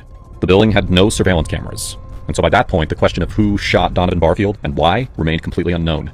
The only person who might have known why someone would want Donovan dead was Joe, but detectives didn't know that he was not willing to give up his dark secret just yet. And tell me about the buzzer box outside. So the last time you were home the night before, right? That's how I know somebody did. Somebody he knows. Because the only way you can get in the door is if somebody buzzed you in the door. Okay? So it's like, I don't know how to explain it. It's like a metal box. If y'all go over there and it wasn't even closed all the way, basically. So as soon as I stuck the key, it just opened. Okay. So I just walked in. Okay. You walk in the apartment, where do you go? I closed the door. As soon as I closed the door, I looked to the kitchen. Uh-huh. And I see everything through everywhere. So I walked up in the kitchen a little bit. Walked out to the living room, back into the living room like Luke, screaming out his name. Yeah. You know what I'm saying? Saying to be in there. I'm like, it looked like somebody, trying to rob. Okay. But I didn't no answer. So I kind of like walked by the couch, and he was like under the mattress. Did you go in the bedroom or anything? No. First, you stayed in the main area? Mm-hmm. Okay, you walked over. Was there a part of him sticking out of it? It was like, oftentimes we're not always necessarily proud of everything you've done. And I'm not here to judge Luke, and we're not speaking ill of anybody that's deceased. But these things help us figure out what happened, right? Again, not here to judge, but I feel like maybe you could tell us something about his lifestyle that maybe led up to this. I know right here. Yeah. He's from Detroit. I know he be in a lot of stuff down there, so I don't know if it could be something from there. Okay. Because he never let me go down there with me. Joe shares that Donovan was not originally from Lansing and suspected his connections from Detroit were behind his death. He won't let me go out with him over. Because he don't know what happens to me. Gotcha. So I know he be doing some stuff down there. Down here, I know he do his little hustles on the side with the weed and stuff like that. But as far as like him having problems with somebody or something like that, I ain't never known him to get into it with one person up there. Okay. If he keeps to himself, he's a real private person. Okay. Any other hustles besides weed? Again, that's all I ever seem to do was weed. I try to run my business. Right. When he moved up here in September, was he coming from Detroit? No. Some people are real private, but I ain't never seen him. As much as I've been around him, I've never seen him have a gun. Excuse me. Every time we go to Detroit, every time that I've been with him, a couple times, we keep it on there. You keep the gun when you go to the deal. Okay. Spending some money on him or something. Like, there's got to be something like that. Okay. As Joe's interview wrapped up, detectives had no idea that he would return later with more shocking evidence. For now, they questioned whether Donovan's past in Detroit was tied to his murder. And to better understand that chapter of his life, they reached out to Donovan's mother. So you refer to your son as Lou? Well, his friends do. I just call him every now I call him back. That's his name. Okay. Is Lou a middle name? No. He doesn't have a name. Okay. What's your understanding of where Lou is living? What would you prefer to be called? Donovan. Okay. What would your understanding overall? We all have things in our past that we're not proud of. Certain people lead certain lifestyles. Is there anything in his past that in either Lansing or Detroit that could have led to this? I just, well, they told me that he was supposed to be trying to gamble at a friend's house, and she didn't want him to gamble there, so I don't know maybe he came to visit her and gamble. I don't know some numbers. Because I've heard bad stories about people like that. Okay. I have, so that was the only thing I could, think of. Okay. What's that? Dice, and play cards. And those, like, he was at my house, he came and goes to the casino. When was the last time you spoke with Donovan? Day before yesterday. Detectives began forming a theory that Donovan's gambling may have played a role in his murder. But that came with a major problem. If Donovan had been gambling with multiple people, then the suspect pool only grew wider, making it difficult to pin down whether he owed someone money or if someone was after his cash. And just as the case started to feel buried under too many possibilities, detectives suddenly got a surprise visit from one of Donovan's friends, Anthony Brown, who walked in with exactly the kind of information that they had been searching for. Okay. Have you ever played dice with Lou before? Yeah. Right. Did you do high rolling? Yeah. They probably like they shoot dice when they shoot dice. Well, I had just got out of jail like a couple months ago, so I haven't been able to get a job or nothing. Sure. So like, I didn't have pocket change for them. Like my mom would let me get money. I have a girlfriend that works in Jackson, yeah. So she's coming out on the weekend. So like she would cash out me money every now and then. So like I really just try to save and help my mom with bills as much as I can. Right. So that's what I would do. I would shoot dice, try to get some money to help everybody. Okay. What's the most you've ever seen Lou with? They go stack? I'm not sure. He probably had about $200 on it. Okay. That's kind of typical, normal. Yeah. If you had to guess, would you say it's Lansing people or Detroit people that do this? I'd probably say Lansing, just because he had a lot of, he was cool here. I don't know what he had going on in Detroit, because I never saw him like Lansing. He always was here. He shot dice a lot, like, so I don't know, he could have probably shot dice with the wrong person and probably set him up anything. Did he flash money? He flashed money like let's say he got drunk or was at a show, like he got friends that rap and stuff, so he'd be with them. They're from Detroit. So I don't know, like he flashed money around other people in the house. Anthony mentioned seeing Donovan the night of his murder at a friend's house, and there was a discussion about a dice game, but it ultimately never happened. Well, I should have got the ask you. Did you have anything to do with who's death? No. Okay. Did you hear about anything after the fact? Any rumors? Anything? No. I just haven't done anything. Okay. Your fingerprints and DNA will not be in his apartment at all because you've never been inside that apartment? Yeah. Never been inside? Yes. While Anthony had stepped forward to help, the information that he provided only narrowed things down slightly. Detectives now believe that their suspects were likely from Lansing, but beyond that, they still had nothing concrete. No names, no faces, no visual leads. And without those, they were left chasing theories in the dark, all while the suspects could have been planning their next move. Just as it felt like time was slipping away, detectives received a chilling call from Donovan's family. They shared disturbing information about Joe, the same 911 caller who had discovered Donovan's body. Joe had told one of Donovan's family members that he had set up a computer in the corner of Donovan's bedroom, equipped with motion-activated software that was designed to start recording automatically. According to Joe, that computer had captured video of the suspects just moments before Donovan was killed. And so for the first time, the detectives had a real lead, one that could finally point them to the killers. But they also realized Joe hadn't been fully honest about what had happened the morning that he called 911. The video that they needed could be erased at any moment, and unless Joe told them where it was, the evidence and the truth could disappear with it. Detectives immediately tracked down Joe, who voluntarily came in for a second interview. You have a chance to put his family's mind at ease. Okay? I mean, this is the moment of truth. We're either giving his family the answers they deserve, we're giving Lou the justice he deserves, or we're giving the middle finger to all of them. We're giving Lou the justice he deserves, or we're giving the middle finger to all of them. What you gonna do? This is your choice right here, right now. Like I tell my little kid, okay? It is almost always easy. It's absolutely always easy to figure out the right thing to do, okay? But it's almost never the easiest thing to do. You get where I'm going with that? You know the right thing to do. But it's not the easiest thing to do. The easiest thing to do is to toss that laptop in a river and head out of state somewhere. That's the easiest thing to do. I mean, think about those images. And you hold the key. You hold the key to help all these people. You need to help us and tell us what exactly happened. What went on there? I know you found them. And an image you haven't got out of your head since the moment you found them. But what else happened in there? What were you trying to protect them from? In this investigation, Lou's always going to be my number one priority. That person always end up dead. He can't figure out. He can't do his job, but I can hand this to him. That's a powerful feeling.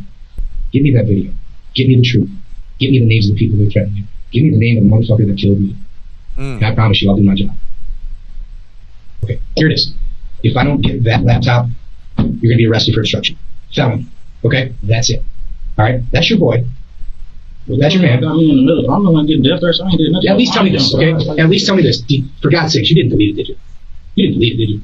Please tell me you didn't. You didn't delete that shit, right? It's way too late for that. It's way too late for that. We're here. You did not delete that, did you? It exists, right? The video still exists, right? You didn't screw up your man's investigation, did you?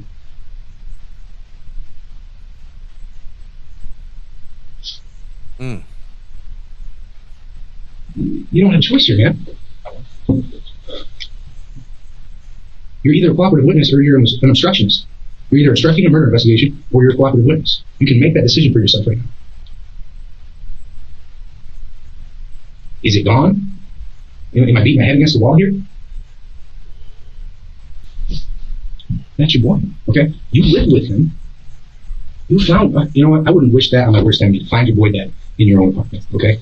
I feel for you here, all right? And I'm not so sure I wouldn't have thoughts of getting my own bit of justice. I'd probably have thoughts too. I know I would. I know I'd have thoughts of getting my own, little bit of street justice, okay?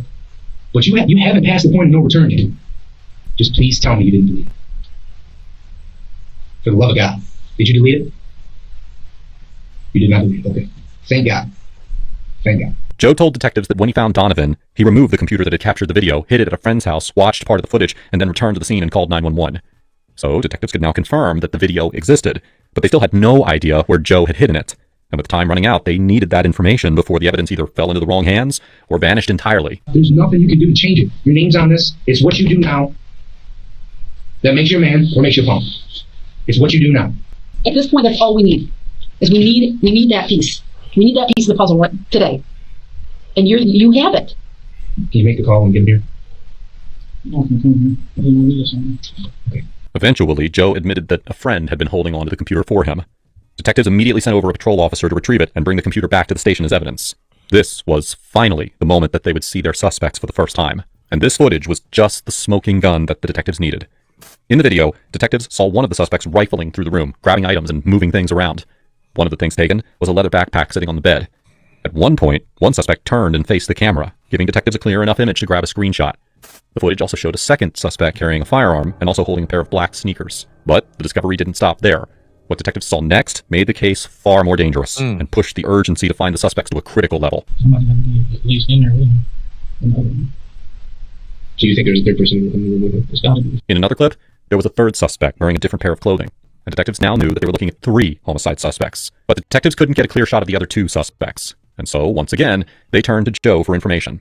And this time, he was completely honest. As large as I think, my plan was to put it on the flash drive. And that's what we did together. Like anonymously or something? What do you have to do? Probably just because I'm installed. You can hold the power button and you want to do that.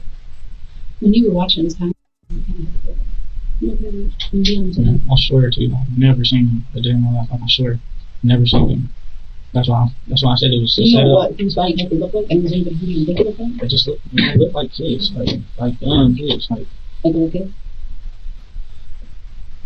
I ain't never seen them around me before, never. And nobody in that family. Although Joe had initially lied to the detectives, they were able to verify his alibi for the night of Donovan's murder and confirm that he had no involvement in his death.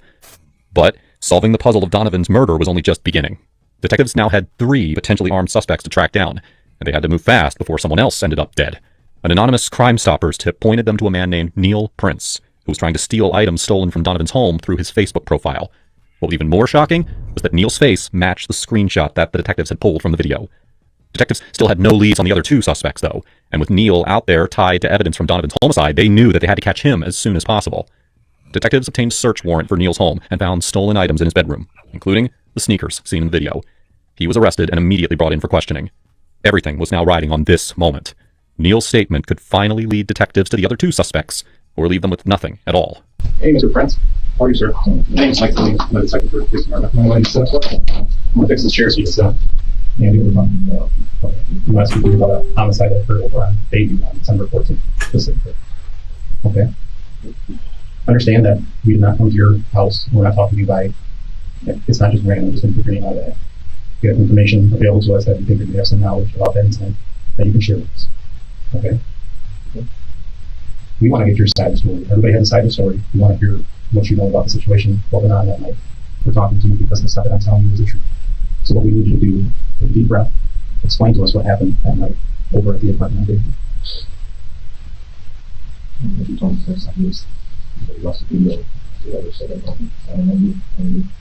Like I said, let me ask you this. Did you know that there was surveillance footage in the apartment? Did you know that there was surveillance footage in the apartment? Yes or no? Okay, I will tell you there was surveillance footage in the apartment. You were on the surveillance footage. You realize that? I'm not bullshitting. So I'm giving you an opportunity to tell us what happened. So knowing that you're over there on video, somebody has identified you. There's certain items in the apartment that we found that came from the apartment. You understand that you know what? You understand that we're not BSing. This is your opportunity. I'll submit that. I can't put words in your mouth. I have an idea of how what occurred and what happened, but I can't sit here and put words in your mouth. This is your opportunity to tell us what went on. I'm telling you that there's a dead man's property in your apartment. I'm telling you that I know that someone had put you in that area, and you're telling me that you weren't there. I know you were there, but what I need to know, Neil, is what happened. You're the only one who can help me with that. I need to know what happened. Well, tell me about the other people who were in the apartment then. I don't know what you're talking about. That's why you are telling those stories. Is that why you don't want to talk to us? If you're going to do the shooting? I don't want to talk about us. If you didn't do the shooting, why don't you tell us who did? We know you were there. Talk to us, Neil. I'm trying. You're not. You're sleepy, and I'm having a conversation with you. Yeah. All I have, waiting, and I got some things for murder. Y'all just expecting to just sit here and tell everything there's nothing to tell. Detectives pressed on, but Neil denied any involvement in Donovan's murder. However, there was enough evidence now to charge him with homicide. But that's the story you want to stick with.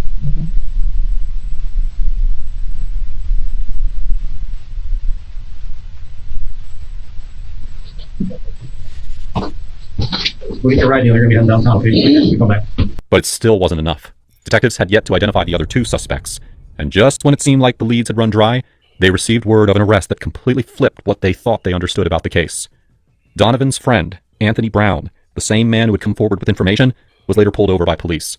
During the stop, officers found a firearm that appeared to be consistent with the shell casings recovered from Donovan's home, raising new questions about the already murky case. Detectives now knew that they had to get Anthony into a room to find out what really happened, and also where the third suspect was hiding. They were closer than ever to solving this case, and everything now hinged on what Anthony would say next. Do you know what can happen to somebody that provides false information on how? So what do you think, if I were to write a search warrant for your cell phone, what do you think would show your location? Well, during this homicide. Where would it show your location of your cell phone, do you think? Where I thought about that?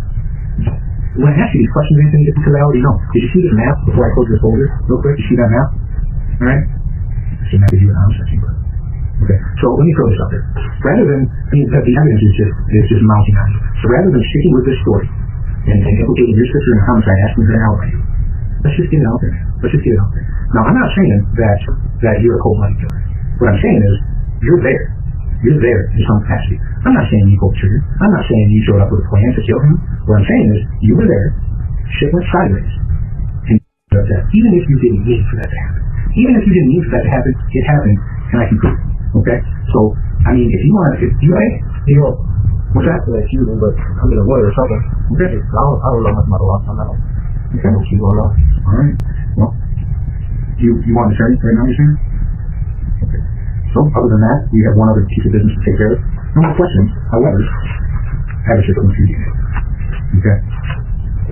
Now you didn't receive a receipt after I shared this. While Anthony refused to talk, detectives at least had two suspects connected to Donovan's murder behind bars now.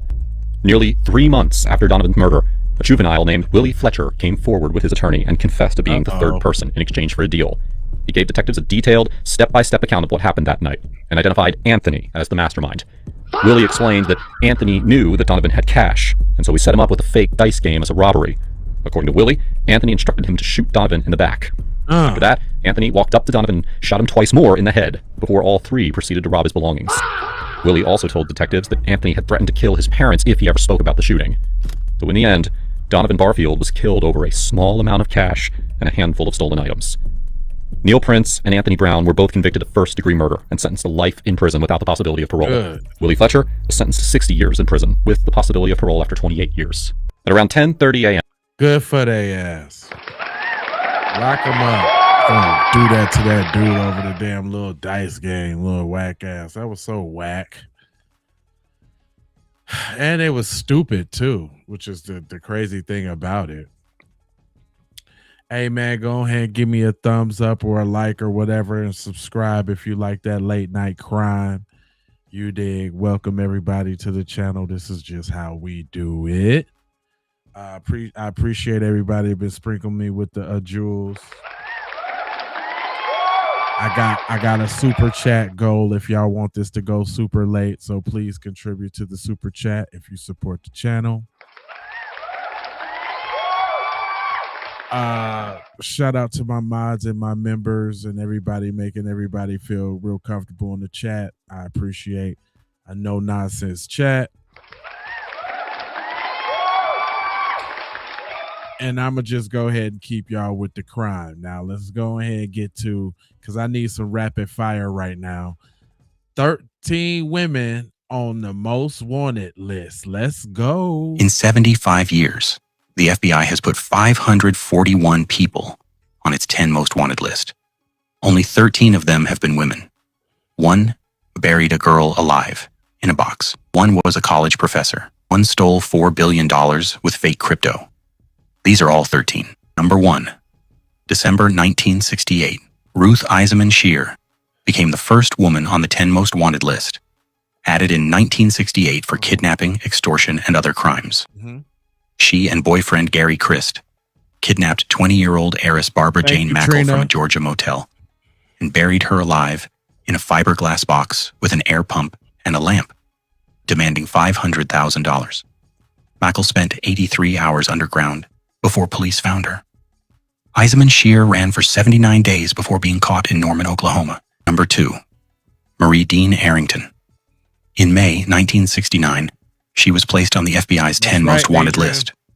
In 1968, she murdered the legal secretary of the public defender, who failed to get her kids acquitted. Sentenced to death, she escaped prison in 1969, which put her on the list, caught nearly 3 years later in New Orleans. Number 3, on August 18th, 1970, Angela Yvonne Davis became the third woman ever placed on the FBI's top 10.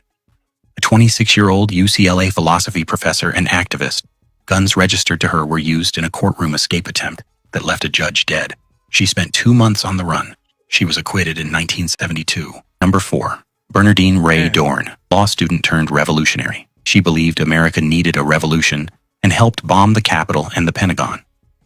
Removed from the list in 1973 when charges dropped, she hid for 10 more years with husband Bill Ayers. Number 5, Catherine Ann Power. She helped rob a bank to fund anti-war protests. A cop was killed. She escaped and lived 23 years as a chef and food writer in Oregon under a fake name. Wow. Then walked into a police station and turned herself in. Number 6, Susan Edith Sachs. Same robbery, same list. Susan Sachs. She ran for 5 years.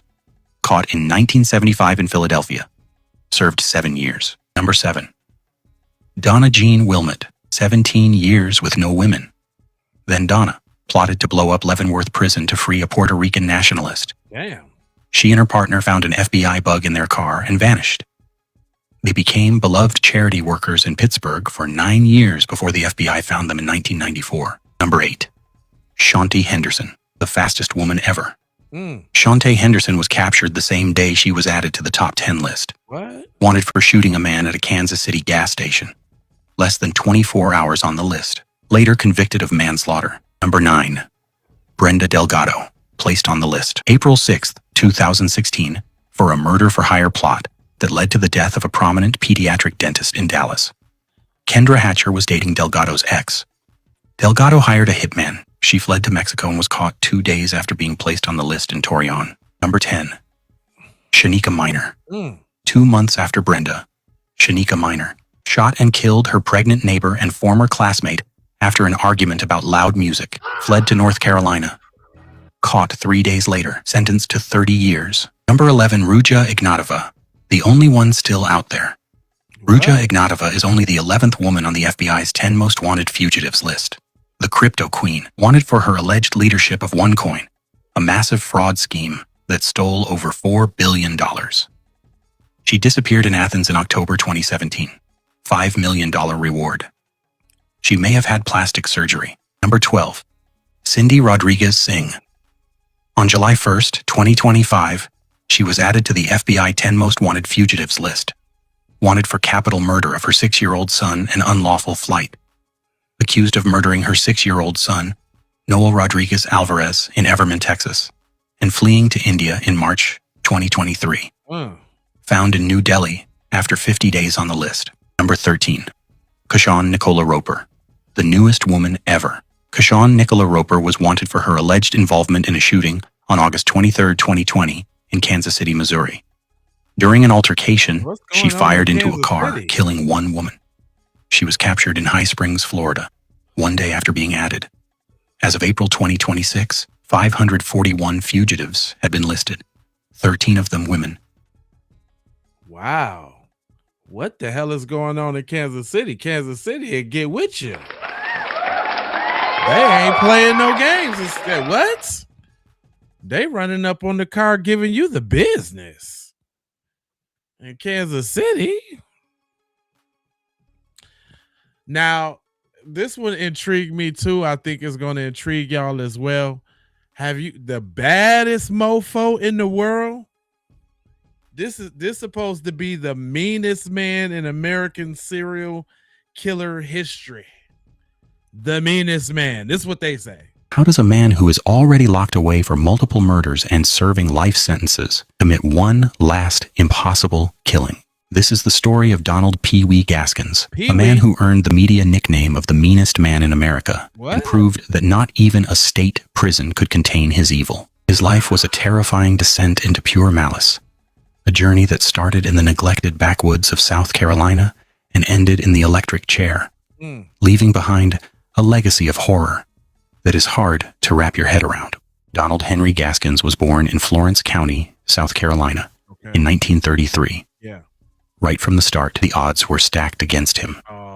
He was born into crushing poverty, and his early life was reportedly one of chaos and neglect. Small for his age, he was saddled with the nickname Pee Wee, a name that followed him his entire life, and one that he grew to despise. That nickname, a constant reminder of his physical stature, stood in stark contrast to the monstrous reputation he would one day build. His childhood was a catalog of horrors, or so he would later claim.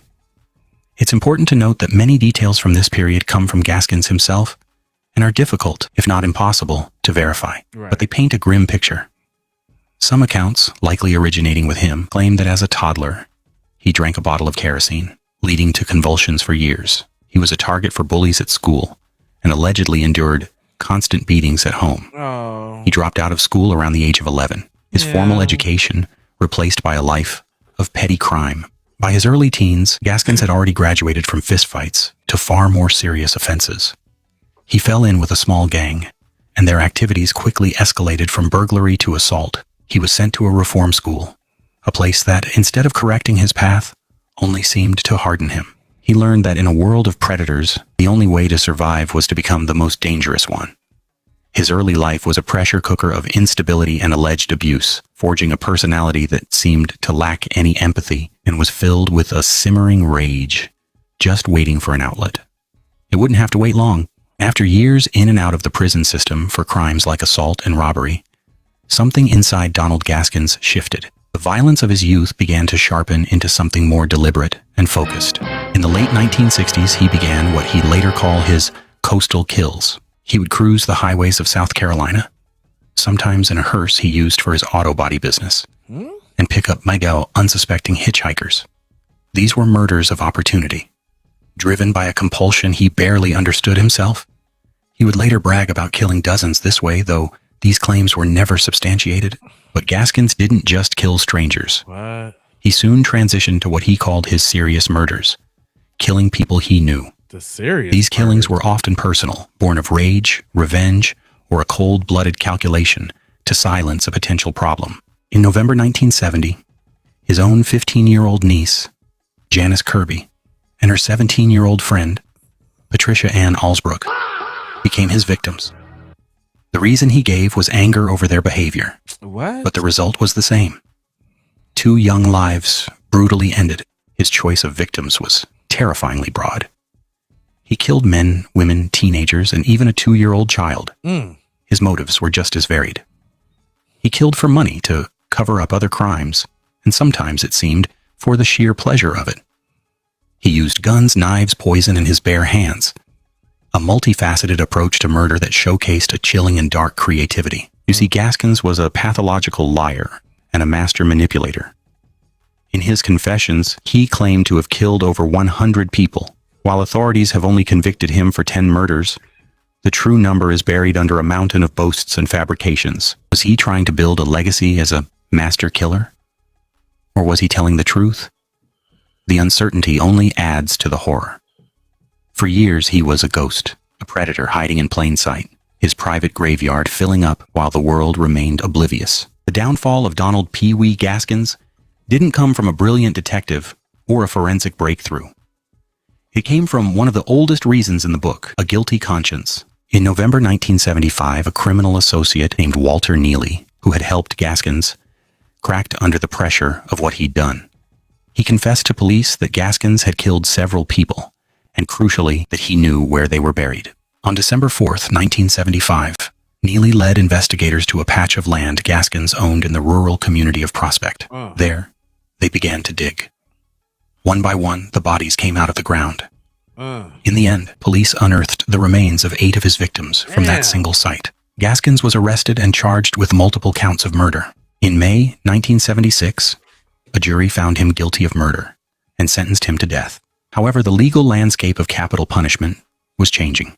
Due to legal shifts following the landmark Furman versus Georgia Supreme Court case, which led to states rewriting their death penalty laws, Gaskins' death sentence was overturned. Instead, he received multiple life sentences and was sent to South Carolina's Central Correctional Institution. The story should have ended right there. Yeah. But for Pee Wee Gaskins, prison wasn't the end. It was just a new hunting ground. On September 12th, 1982, an explosion rocked the supposedly secure death row block of the prison. The victim was Rudolph Tyner, an inmate who was himself on death row for murdering an elderly couple during a robbery. Investigators were baffled. How could a bomb have been detonated inside one of the state's most secure facilities? Right.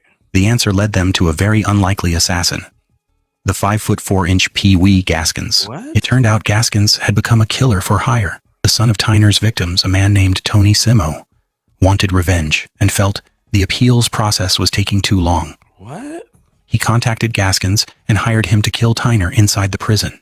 What followed was an act of pure, malevolent ingenuity. After a failed attempt to poison Tyner, Gaskins devised a new plan. He had Simo smuggle in components of a bomb, including C4 plastic explosive. Gaskins then constructed an explosive device disguised as a makeshift intercom, telling Tyner it would allow them to communicate between cells. When Tyner put the device to his ear at an agreed-upon time, Gaskins detonated it. He would later boast, "The last thing he heard was me laughing." This final audacious act sealed both his fate and his legacy. For this murder, Gaskins was once again sentenced to death. And this time, it would stick. It was this crime, committed while he was already imprisoned for multiple murders, that solidified his media nickname, the meanest man in America. He had proven that no walls could truly contain his capacity for murder. On September 6th, 1991, Donald Pee Wee Gaskins was executed in the electric chair. He was pronounced dead at 1:10 a.m. Some reports, often treated as prison lore, claim that just hours before his execution, he tried to cheat the state by cutting his wrists with a smuggled razor blade. Gaskins was officially convicted of 10 murders over his lifetime, but he claimed the real number was over 100. The true body count will likely never be known. He was a man who, by his own admission, killed for every reason imaginable: rage, revenge, money, and simply to relieve bothersome feelings. From a bullied, neglected child to a killer who orchestrated a bombing on death row, his life showed an absolute commitment to evil. He didn't just commit murder, he embraced it, he refined it, and he made it his life's defining work, earning him a permanent and chilling place in the history of crime. Damn, Pee Wee. Damn, Pee Wee. That was crazy right there. We done heard some crimes, but I don't even think that's like some of the one, because we done heard some ones that was on death row the other night that was like wowzers. Okay, so we always talk about crime in the US. Let's see what's going on across the pond. Let's see how hard and how tough they is across the pond. This is the UK, some prison in the UK. In this video, we are going to take a close look at 10 notorious inmates within HMP Franklin II Monster Mansion. Wayne Couzens, a former Metropolitan Police officer serving a whole life sentence. In 2021, He used his warrant card and the guise of a COVID-19 breach to kidnap, SA, and murder 33-year-old Sarah Everard. Inside, he is one of the most heavily guarded men in the UK, Levi Belfield, a prolific serial killer, serving 2 whole-life orders. Belfield stalked and murdered young women across London, showing zero remorse. In Frankland, he remains completely isolated, a predator, locked away forever. Michael Adebolajo, an Islamic extremist serving a whole life term for the public. Broad daylight murder of British Army soldier Lee Rigby. Adebolajo represents the violent ideological faction heavily monitored within Franklin's high-security wings. Thomas Mayer, a far-right extremist serving a whole life sentence. In June 2016, Mayer assassinated Labour MP Jo Cox in her constituency, an act of political terrorism that shocked the democratic world. David Copeland, the London nail bomber. Over 13 days in 1999, Copeland waged a targeted terror campaign against London's minority and LGBTQ+ communities, killing 3 and injuring over 100. He is serving 6 life sentences. Damien Bendel, serving a whole life order for the horrific 2021 Killamarsh killings. Bendel murdered his pregnant partner and 3 young children. In the rigid hierarchy of the prison system, his crimes place him in constant danger from other inmates. Charles Taylor, the former president of Liberia and a convicted international war criminal, sentenced to 50 years for crimes against humanity. Taylor was transferred to Frankland in 2013 under a special international agreement.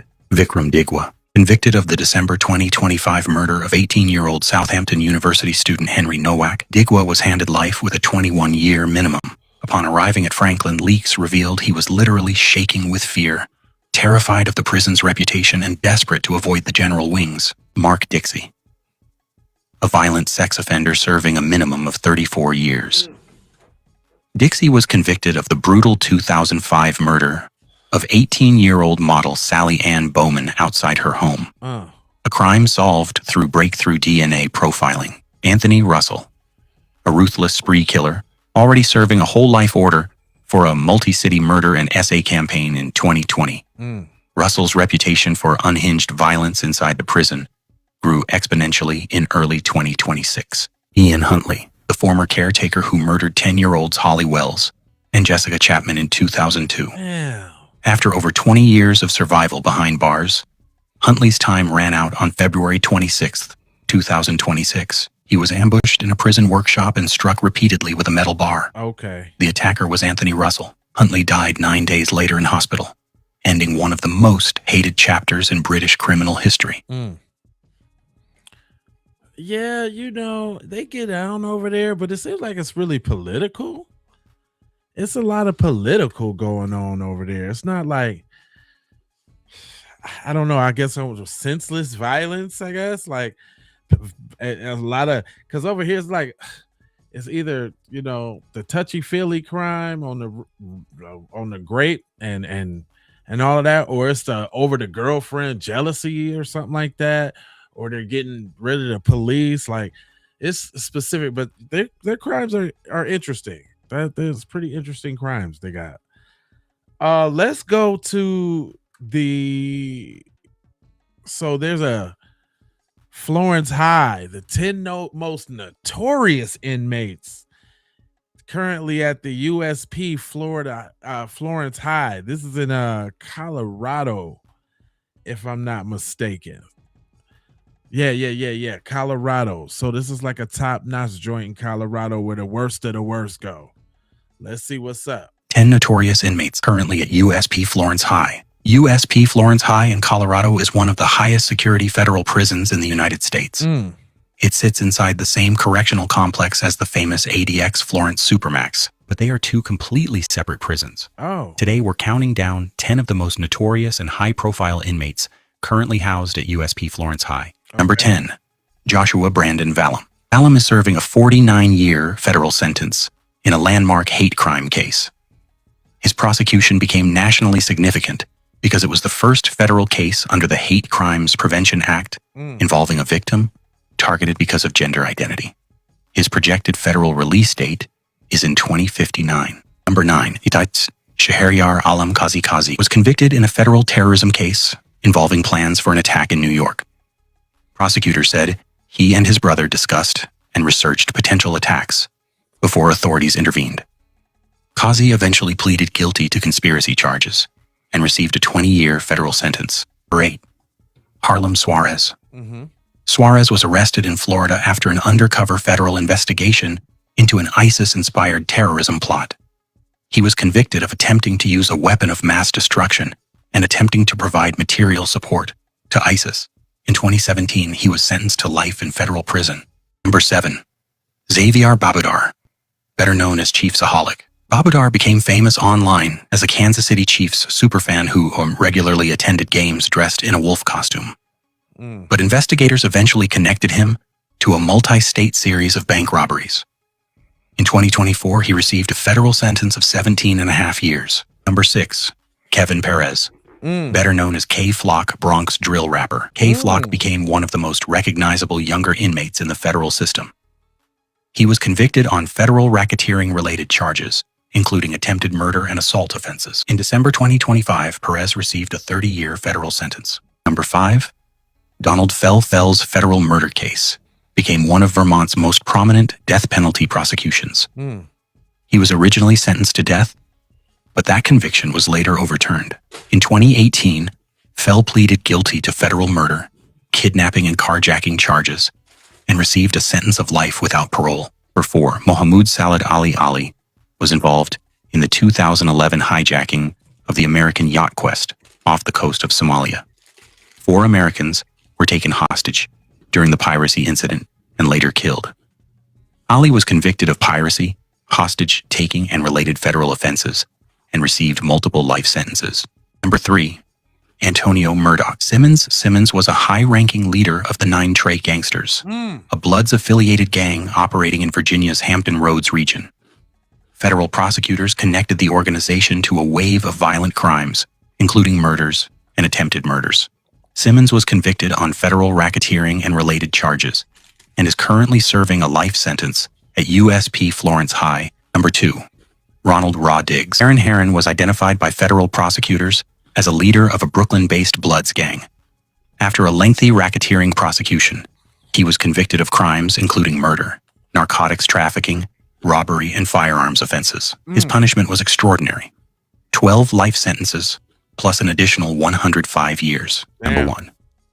Vinny Gorgeous Basciano. At number 1 is one of the most recognizable organized crime figures in federal custody. Vincent Basciano rose through New York's Bonanno crime family and eventually became its acting boss. Federal investigations and testimony from cooperating mobsters led to multiple prosecutions involving racketeering and murder. Basciano was convicted in 2 major federal trials and ultimately received life imprisonment.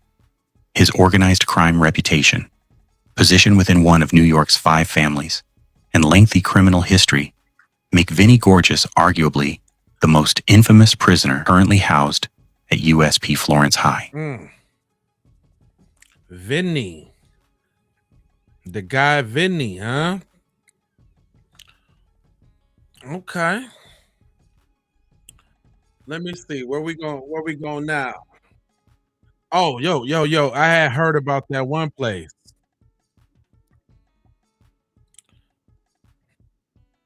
I think this is across the pond too. It says HSP Wakefield. I ain't never heard of that jail here, so I would imagine that it's across the pond. So let me see what they're doing over there. Maybe these are more, like not their federal, and we'll see what kind of scumbags they got over there. But they call it a castle. In this video, we are going to look at 10 notorious inmates at HMP Wakefield, better known as the Monster Mansion. Harold Shipman, a trusted family doctor. Also, Britain's most prolific serial killer. Shipman murdered up to 250 of his patients before ending his own life inside a Wakefield cell. In 2004, Jeremy Bamber. In 1985, 5 members of the Bamber family were shot dead. Jeremy blamed his sister, but police proved he did it for inheritance money. He remains inside Wakefield on a whole life tariff. Reinhard Sinaga, the most prolific sex offender in British legal history. This former student lured, drugged, and assaulted over 150 men before waking up in a Wakefield cell to face life behind bars. Damn. Jamie Varley, one of Wakefield's newest and most reviled arrivals. The former teacher received a whole life sentence for the horrific physical and SA and murder of his 13-month-old adoptive son, Preston. Man. He remains under strict protective watch due to immediate inmate threats. Jordan Monahan, a calculating killer serving life with a minimum of 48 years. Monahan was convicted of murdering his 23-year-old girlfriend, as well as his own newborn daughter and 21-month-old son, Sidney Cook, a name that struck terror into the hearts of parents. Cook was the leader of a notorious pedophile ring and a child killer, making him one of the most heavily segregated men inside the prison system. Ian Watkins, the former Lost Prophets singer, shocked the world when convicted of horrific child SA. What? His crimes made him a constant target, culminating in a fatal prison attack that ended his life inside Wakefield. Roy Whiting. In the summer of 2000, Whiting kidnapped and murdered 8-year-old Sarah Payne. Damn. His crime sparked national outrage and earned him a permanent home in Wakefield's maximum security unit. Mick Philpott, driven by disturbing greed, Philpott set fire to his own home, killing 6 of his children in a twisted plot to frame his ex-partner and secure council housing. Mark Fellows, known on the outside as the Iceman for his ruthless gangland executions, Fellows is one of the most feared men inside the high security system. Already serving a whole life order, he made headlines again when he and 2 other inmates carried out a brutal, fatal cell execution of a convicted child killer, right under the noses of Wakefield guards. Well, I guess I don't know about how to feel about that one. God darn, they get it in England. Sheesh. Hide your kids, hide your wife. Man. England ain't no joke. Whew. All right, we're gonna keep it moving. I think this one is somewhere else across the pond. Whatever Terre Haute is. I never heard of Terre Haute, but I guess we're gonna find out. I think they give some clues about to where it is. But Terre Haute, ladies and gentlemen, let's go. USP Terre Haute is best known as the location of the federal execution chamber, but Okay. outside its remaining death row population, the Indiana Penitentiary has also housed organized crime leaders, terrorists, kidnappers, and convicted murderers. Here are 10 of its most notorious non-death row inmates. This countdown is arranged for presentation and is not a ranking of the crimes. Number 10. Lawrence Larry Ray. Ray moved into his daughter's college dormitory and gradually gained control over several Sarah Lawrence College students. Prosecutors said he used manipulation, threats, and coercion to exploit his victims for years. Oh, wow. Convicted of racketeering, extortion, forced labor, sex trafficking, and other offenses, Ray received a 60-year federal sentence in 2023. Number 9. Raymond Shrimp Boy Chow. Once a prominent figure in San Francisco's Chinatown underworld, Chow became the leader of the Chi Kung Tong organization. In 2016, a federal jury convicted him on 162 charges involving racketeering, money laundering, conspiracy, and the murder of rival organization leader Alan Leung. Chow is serving life imprisonment. Number 8. Isaac Agigui. Agigui was an army private and the leader of an anti-government group known as FEAR, Forever Enduring, Always Ready. He pleaded guilty in Georgia to charges connected to the killings of former soldier Michael Rourke and Rourke's girlfriend, Tiffany York. A military court also convicted him of murdering his pregnant wife, Deirdre. He is serving life without parole. Number 7. Chevy Kehoe. Kehoe led a white supremacist organization that financed itself through robberies and stolen property. He was convicted of racketeering and murder charges connected to the deaths of William and Nancy Mueller and their young daughter. Kehoe avoided a death sentence but received 3 consecutive life terms. Number 6. Ronald Mikos. Mikos was a Chicago area podiatrist facing a federal investigation into Medicare fraud. Prosecutors said he killed former patient Mary Stasiak shortly before she was expected to testify against him. Mikos was convicted of witness tampering, fraud, and murder. His death sentence was commuted in December 2024, leaving him to serve life without parole. Number 5. Brandon Council. Council entered a South Carolina bank in 2017 and killed employees Donna Major and Catherine Wyatt during the robbery.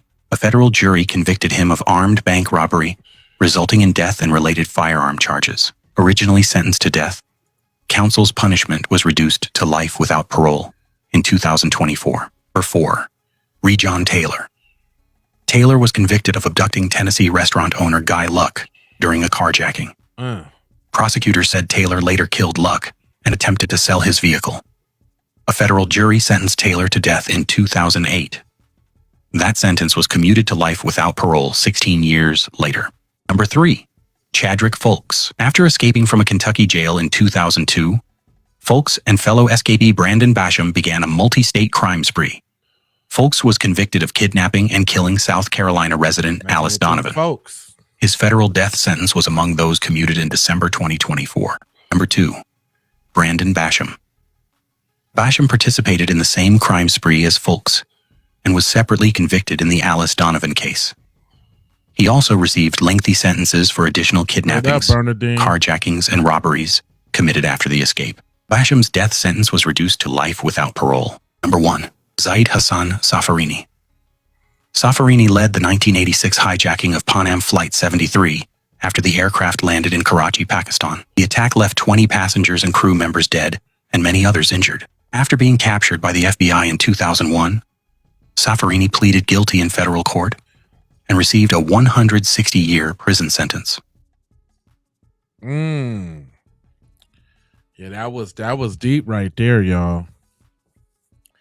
Dang, it'd be like 2 hours be coming so quick, man.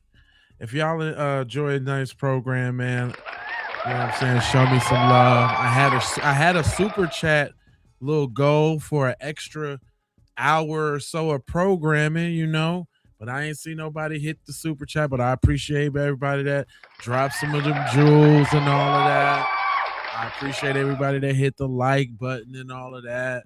Y'all, hey, if y'all like that, just go ahead and subscribe. I do this every night. We going over type of crime. We do the long form. We do the rapid fire. We do the whodunits. We do it all, right? Do y'all want to? Y'all come on, man. Y'all want some more of this, man? Sprinkle me a little bit if y'all want a little more. Or I'm gonna call it, because I was trying to do my little 2 and be through on the late night crime side of the game, you know. So let me know what y'all want to do. You know what I'm saying? It's 2:43 on the West Coast. What y'all doing up so damn late? I'm here trying to listen to some crime. Which a lot of y'all probably at work. You ain't doing your job. You at work listening to some crime. Well, I appreciate that, Lester. That's what's up. I see a lot of y'all tapping in. I ain't see you tap in, but welcome to the channel. Just so y'all know too, David, what's up, brother? I see you there. There's 2 streams going on each channel too. Shout out to the J Lava channel. Shout out to the Keep It P Raw channel. Shout out to the Keep It P podcast channel. If you click on the channel and go to the channel and look on the channel, it's 2 streams. If you run on the one, the one that got the least views, the big one, you can see all of the pictures and stuff a little bit better, because I know some of y'all is on the portrait, and I know y'all see me real small in the corner, and you got the stuff up there at the big and the chat below. But on the big stream, on the landscape, I'm really big. The screen's really big. It's really nice for TVs too, or you turn your phone to the side at whatever one. But make sure y'all turn on y'all bell for notifications so that you could be alerted each and every time I get ready to do some crime. And for all of those, you know what I'm saying, that can't drop a super chat or any jewels right now, just know that we got them Stay Alive, Don't Get Murdered joints for all of our crime friends, right? We got them in the t-shirt, and that's the wrong one. We got them in the t-shirt, and we got them in the in the hoodies, the crime joints. You know what I'm saying? Stay alive. Don't get murdered. You can get those on YouTube. All you got to do is go to the YouTube store on most channels. If not, the link is in the description for sure on every video. And if not, it's really simple and it's really easy to remember. The store is Say It With Your Chest. So you say it with your moves, say it if you're cool, wear it if you ain't scared. You know what I'm saying? But yeah, come on, what's up, y'all, man? Do y'all want to support the channel on more crime? I got some, boy. I got 10 notorious inmates on Alabama death row. I know that's a good one. Hey, love, who is that? Amma? Love, Amma. Asia, love, see you there. That's what's up. You know what I'm saying? I'm just, I usually do a 2-hour set. I done ran up on that. I started I think I started at 12:45. And it's 2:45 on the West Coast, y'all. What y'all want to do, Jim Shoe? Or y'all could tap in another day. It's all good with me. You know what I'm saying? I seen the engagement go down. Y'all must be sleepy. I hope y'all ain't fell asleep watching this broadcast. And if y'all did, that's cool. I'm like rain. Crime is like rain for y'all. Go to sleep with some rain. Some rain on. Huh? Matter of fact, let's get a little roll call. Where y'all tapping in from? Let's get this engagement. That little crime music. Where y'all tapping in from? Put your city, state, country. We said we got Mertavius. I'm in Meritaeus. I can't even pronounce that. Well, thank you for tapping in, brother. You know what I'm saying? It's just on the late night crime side of the game with Jay Lava. That's what I do. Hey. Where y'all tapping in from?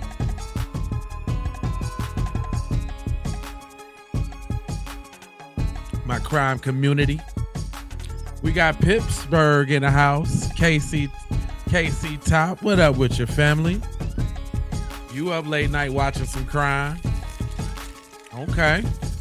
We got California, Sacramento up in here. We got Leland, Mississippi up in here. We got Columbus, Georgia up in here. Man, what up? 777. Oh. We got Karina up in here tapping in from LA. Matter of fact, y'all, while I'm talking, I think I just got the spirit, man, of my homeboy who recently just passed, man. Let me dedicate this to him real quick. Let me give him a shout out, because that was my real deal stomp down guy. Y'all might not know him, but I do. We talking about a North Minneapolis legend. We talking about Chaz Millionaire, y'all. And unfortunately, he just passed. I'm talking about, this is one of the realest dudes you ever want to meet. You know what I mean? Just one of the realest, man. He definitely got love from the whole city. And he definitely finna get some love from me. So I am definitely finna give my man's Charlie Chaz Millionaire a moment of silence. This one's for you, Charles.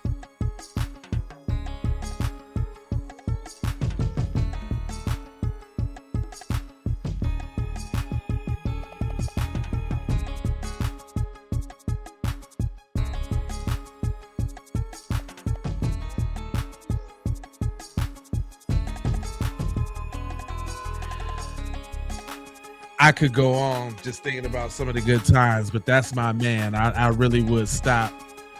Oh, hold up, y'all couldn't even see Charlie. Hold on, let me change screens real quick. I forgot that I got it all on this extra thing. But this my man's Charlie, man. He was a staple of North Minneapolis. He was in the radio community for 40 plus years. Real down brother. My man's Chaz Millionaire. Yeah, man, it's my guy, man. We done got money together. He done brought me business. We done done a lot, man. That's my man. He was a real shining light, man. He always used to lift brothers up. When nobody cooler than Charlie. He used to play the coolest jazz every Sunday too. You know, it was almost kind of like, you know, it was kind of like almost like a big thing being cool with the dude that was talking to everybody on the radio. But Charlie was real down to earth though. But this one's for you, baby. And that's kind of somber. I know that's kind of somber and all, but that's my boy. And I was just thinking about it. I had to go ahead and put him on the map real quick. Shout out to Charlie.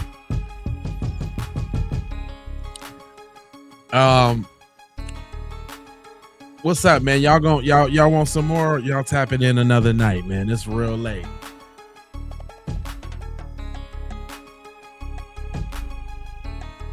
I ain't even get a proper roll call. It's hundreds of y'all up in here, and I ain't get the roll call. So y'all must be tired. All right, okay. I ain't gonna hold you, but I'm a moja, foja, and scold you about being on code, and you know I got 4 words for you. I need you to go ahead and subscribe for the vibes, like for the spike, comment your vomit, like for the spike in the algorithm. That's what the like do. Do that. Comment your vomit, share if you care about getting crime everywhere. Please do that on the platforms that you are on, Jones. And just to bring it all the way home. I appreciate that. What's poppin', G? How you feeling? I was about to dip out, man. Wasn't nobody saying nothing. Now y'all want to talk. I thought y'all was done with the crime. We come back tomorrow, man. Matter of fact, I'm gonna go ahead and dip out because I got a full day of videos tomorrow. I'm trying to do a record tomorrow. I don't think I've done 5 broadcasts in a day, but I wanna do 5 2-hour broadcasts tomorrow. So I gotta start early, including the crime and all of that. You know what I mean? So I told you I got this goal that I'm going for, y'all, but I can't tell y'all about it. I'm gonna just talk about it when I get there. But if y'all notice, I'm working. I'm really working, trying to give y'all some quality content. You know what I'm saying? I do my thing a little bit more differently. I like to do it live. I really don't like to record videos, although I'm going to I am going to start recording videos and putting them up in between the lives. So I'm going to need y'all to support them too. If you could, you know, but those are going to be like the little bite-sized things because there's a lot of news that comes out that I want to put my opinion on and I want to touch, but I don't want to make it a 2-hour stream. You know what I'm saying? I try to make the long streams for, you know, phenomenons in communities, whatever said community that might be, right? But I want to do a lot of bite-sized this, that, and the others. You know what I'm saying? What you say? You said just made it to work for that double OT. That's right. Well, as long as I can get you through your joint, you know what I'm saying? Hey, I appreciate you tapping in. That means I'm providing some quality entertainment for y'all, some quality content, and I appreciate that. That's what my aim is, right? We be going on these journeys and doing this stuff together. But I ain't gonna hold you. I'm gonna moji, fold you, scold you about being on the code. Love, peace, blessings, and aloha. I'm out the Doha for Shoha. You already know.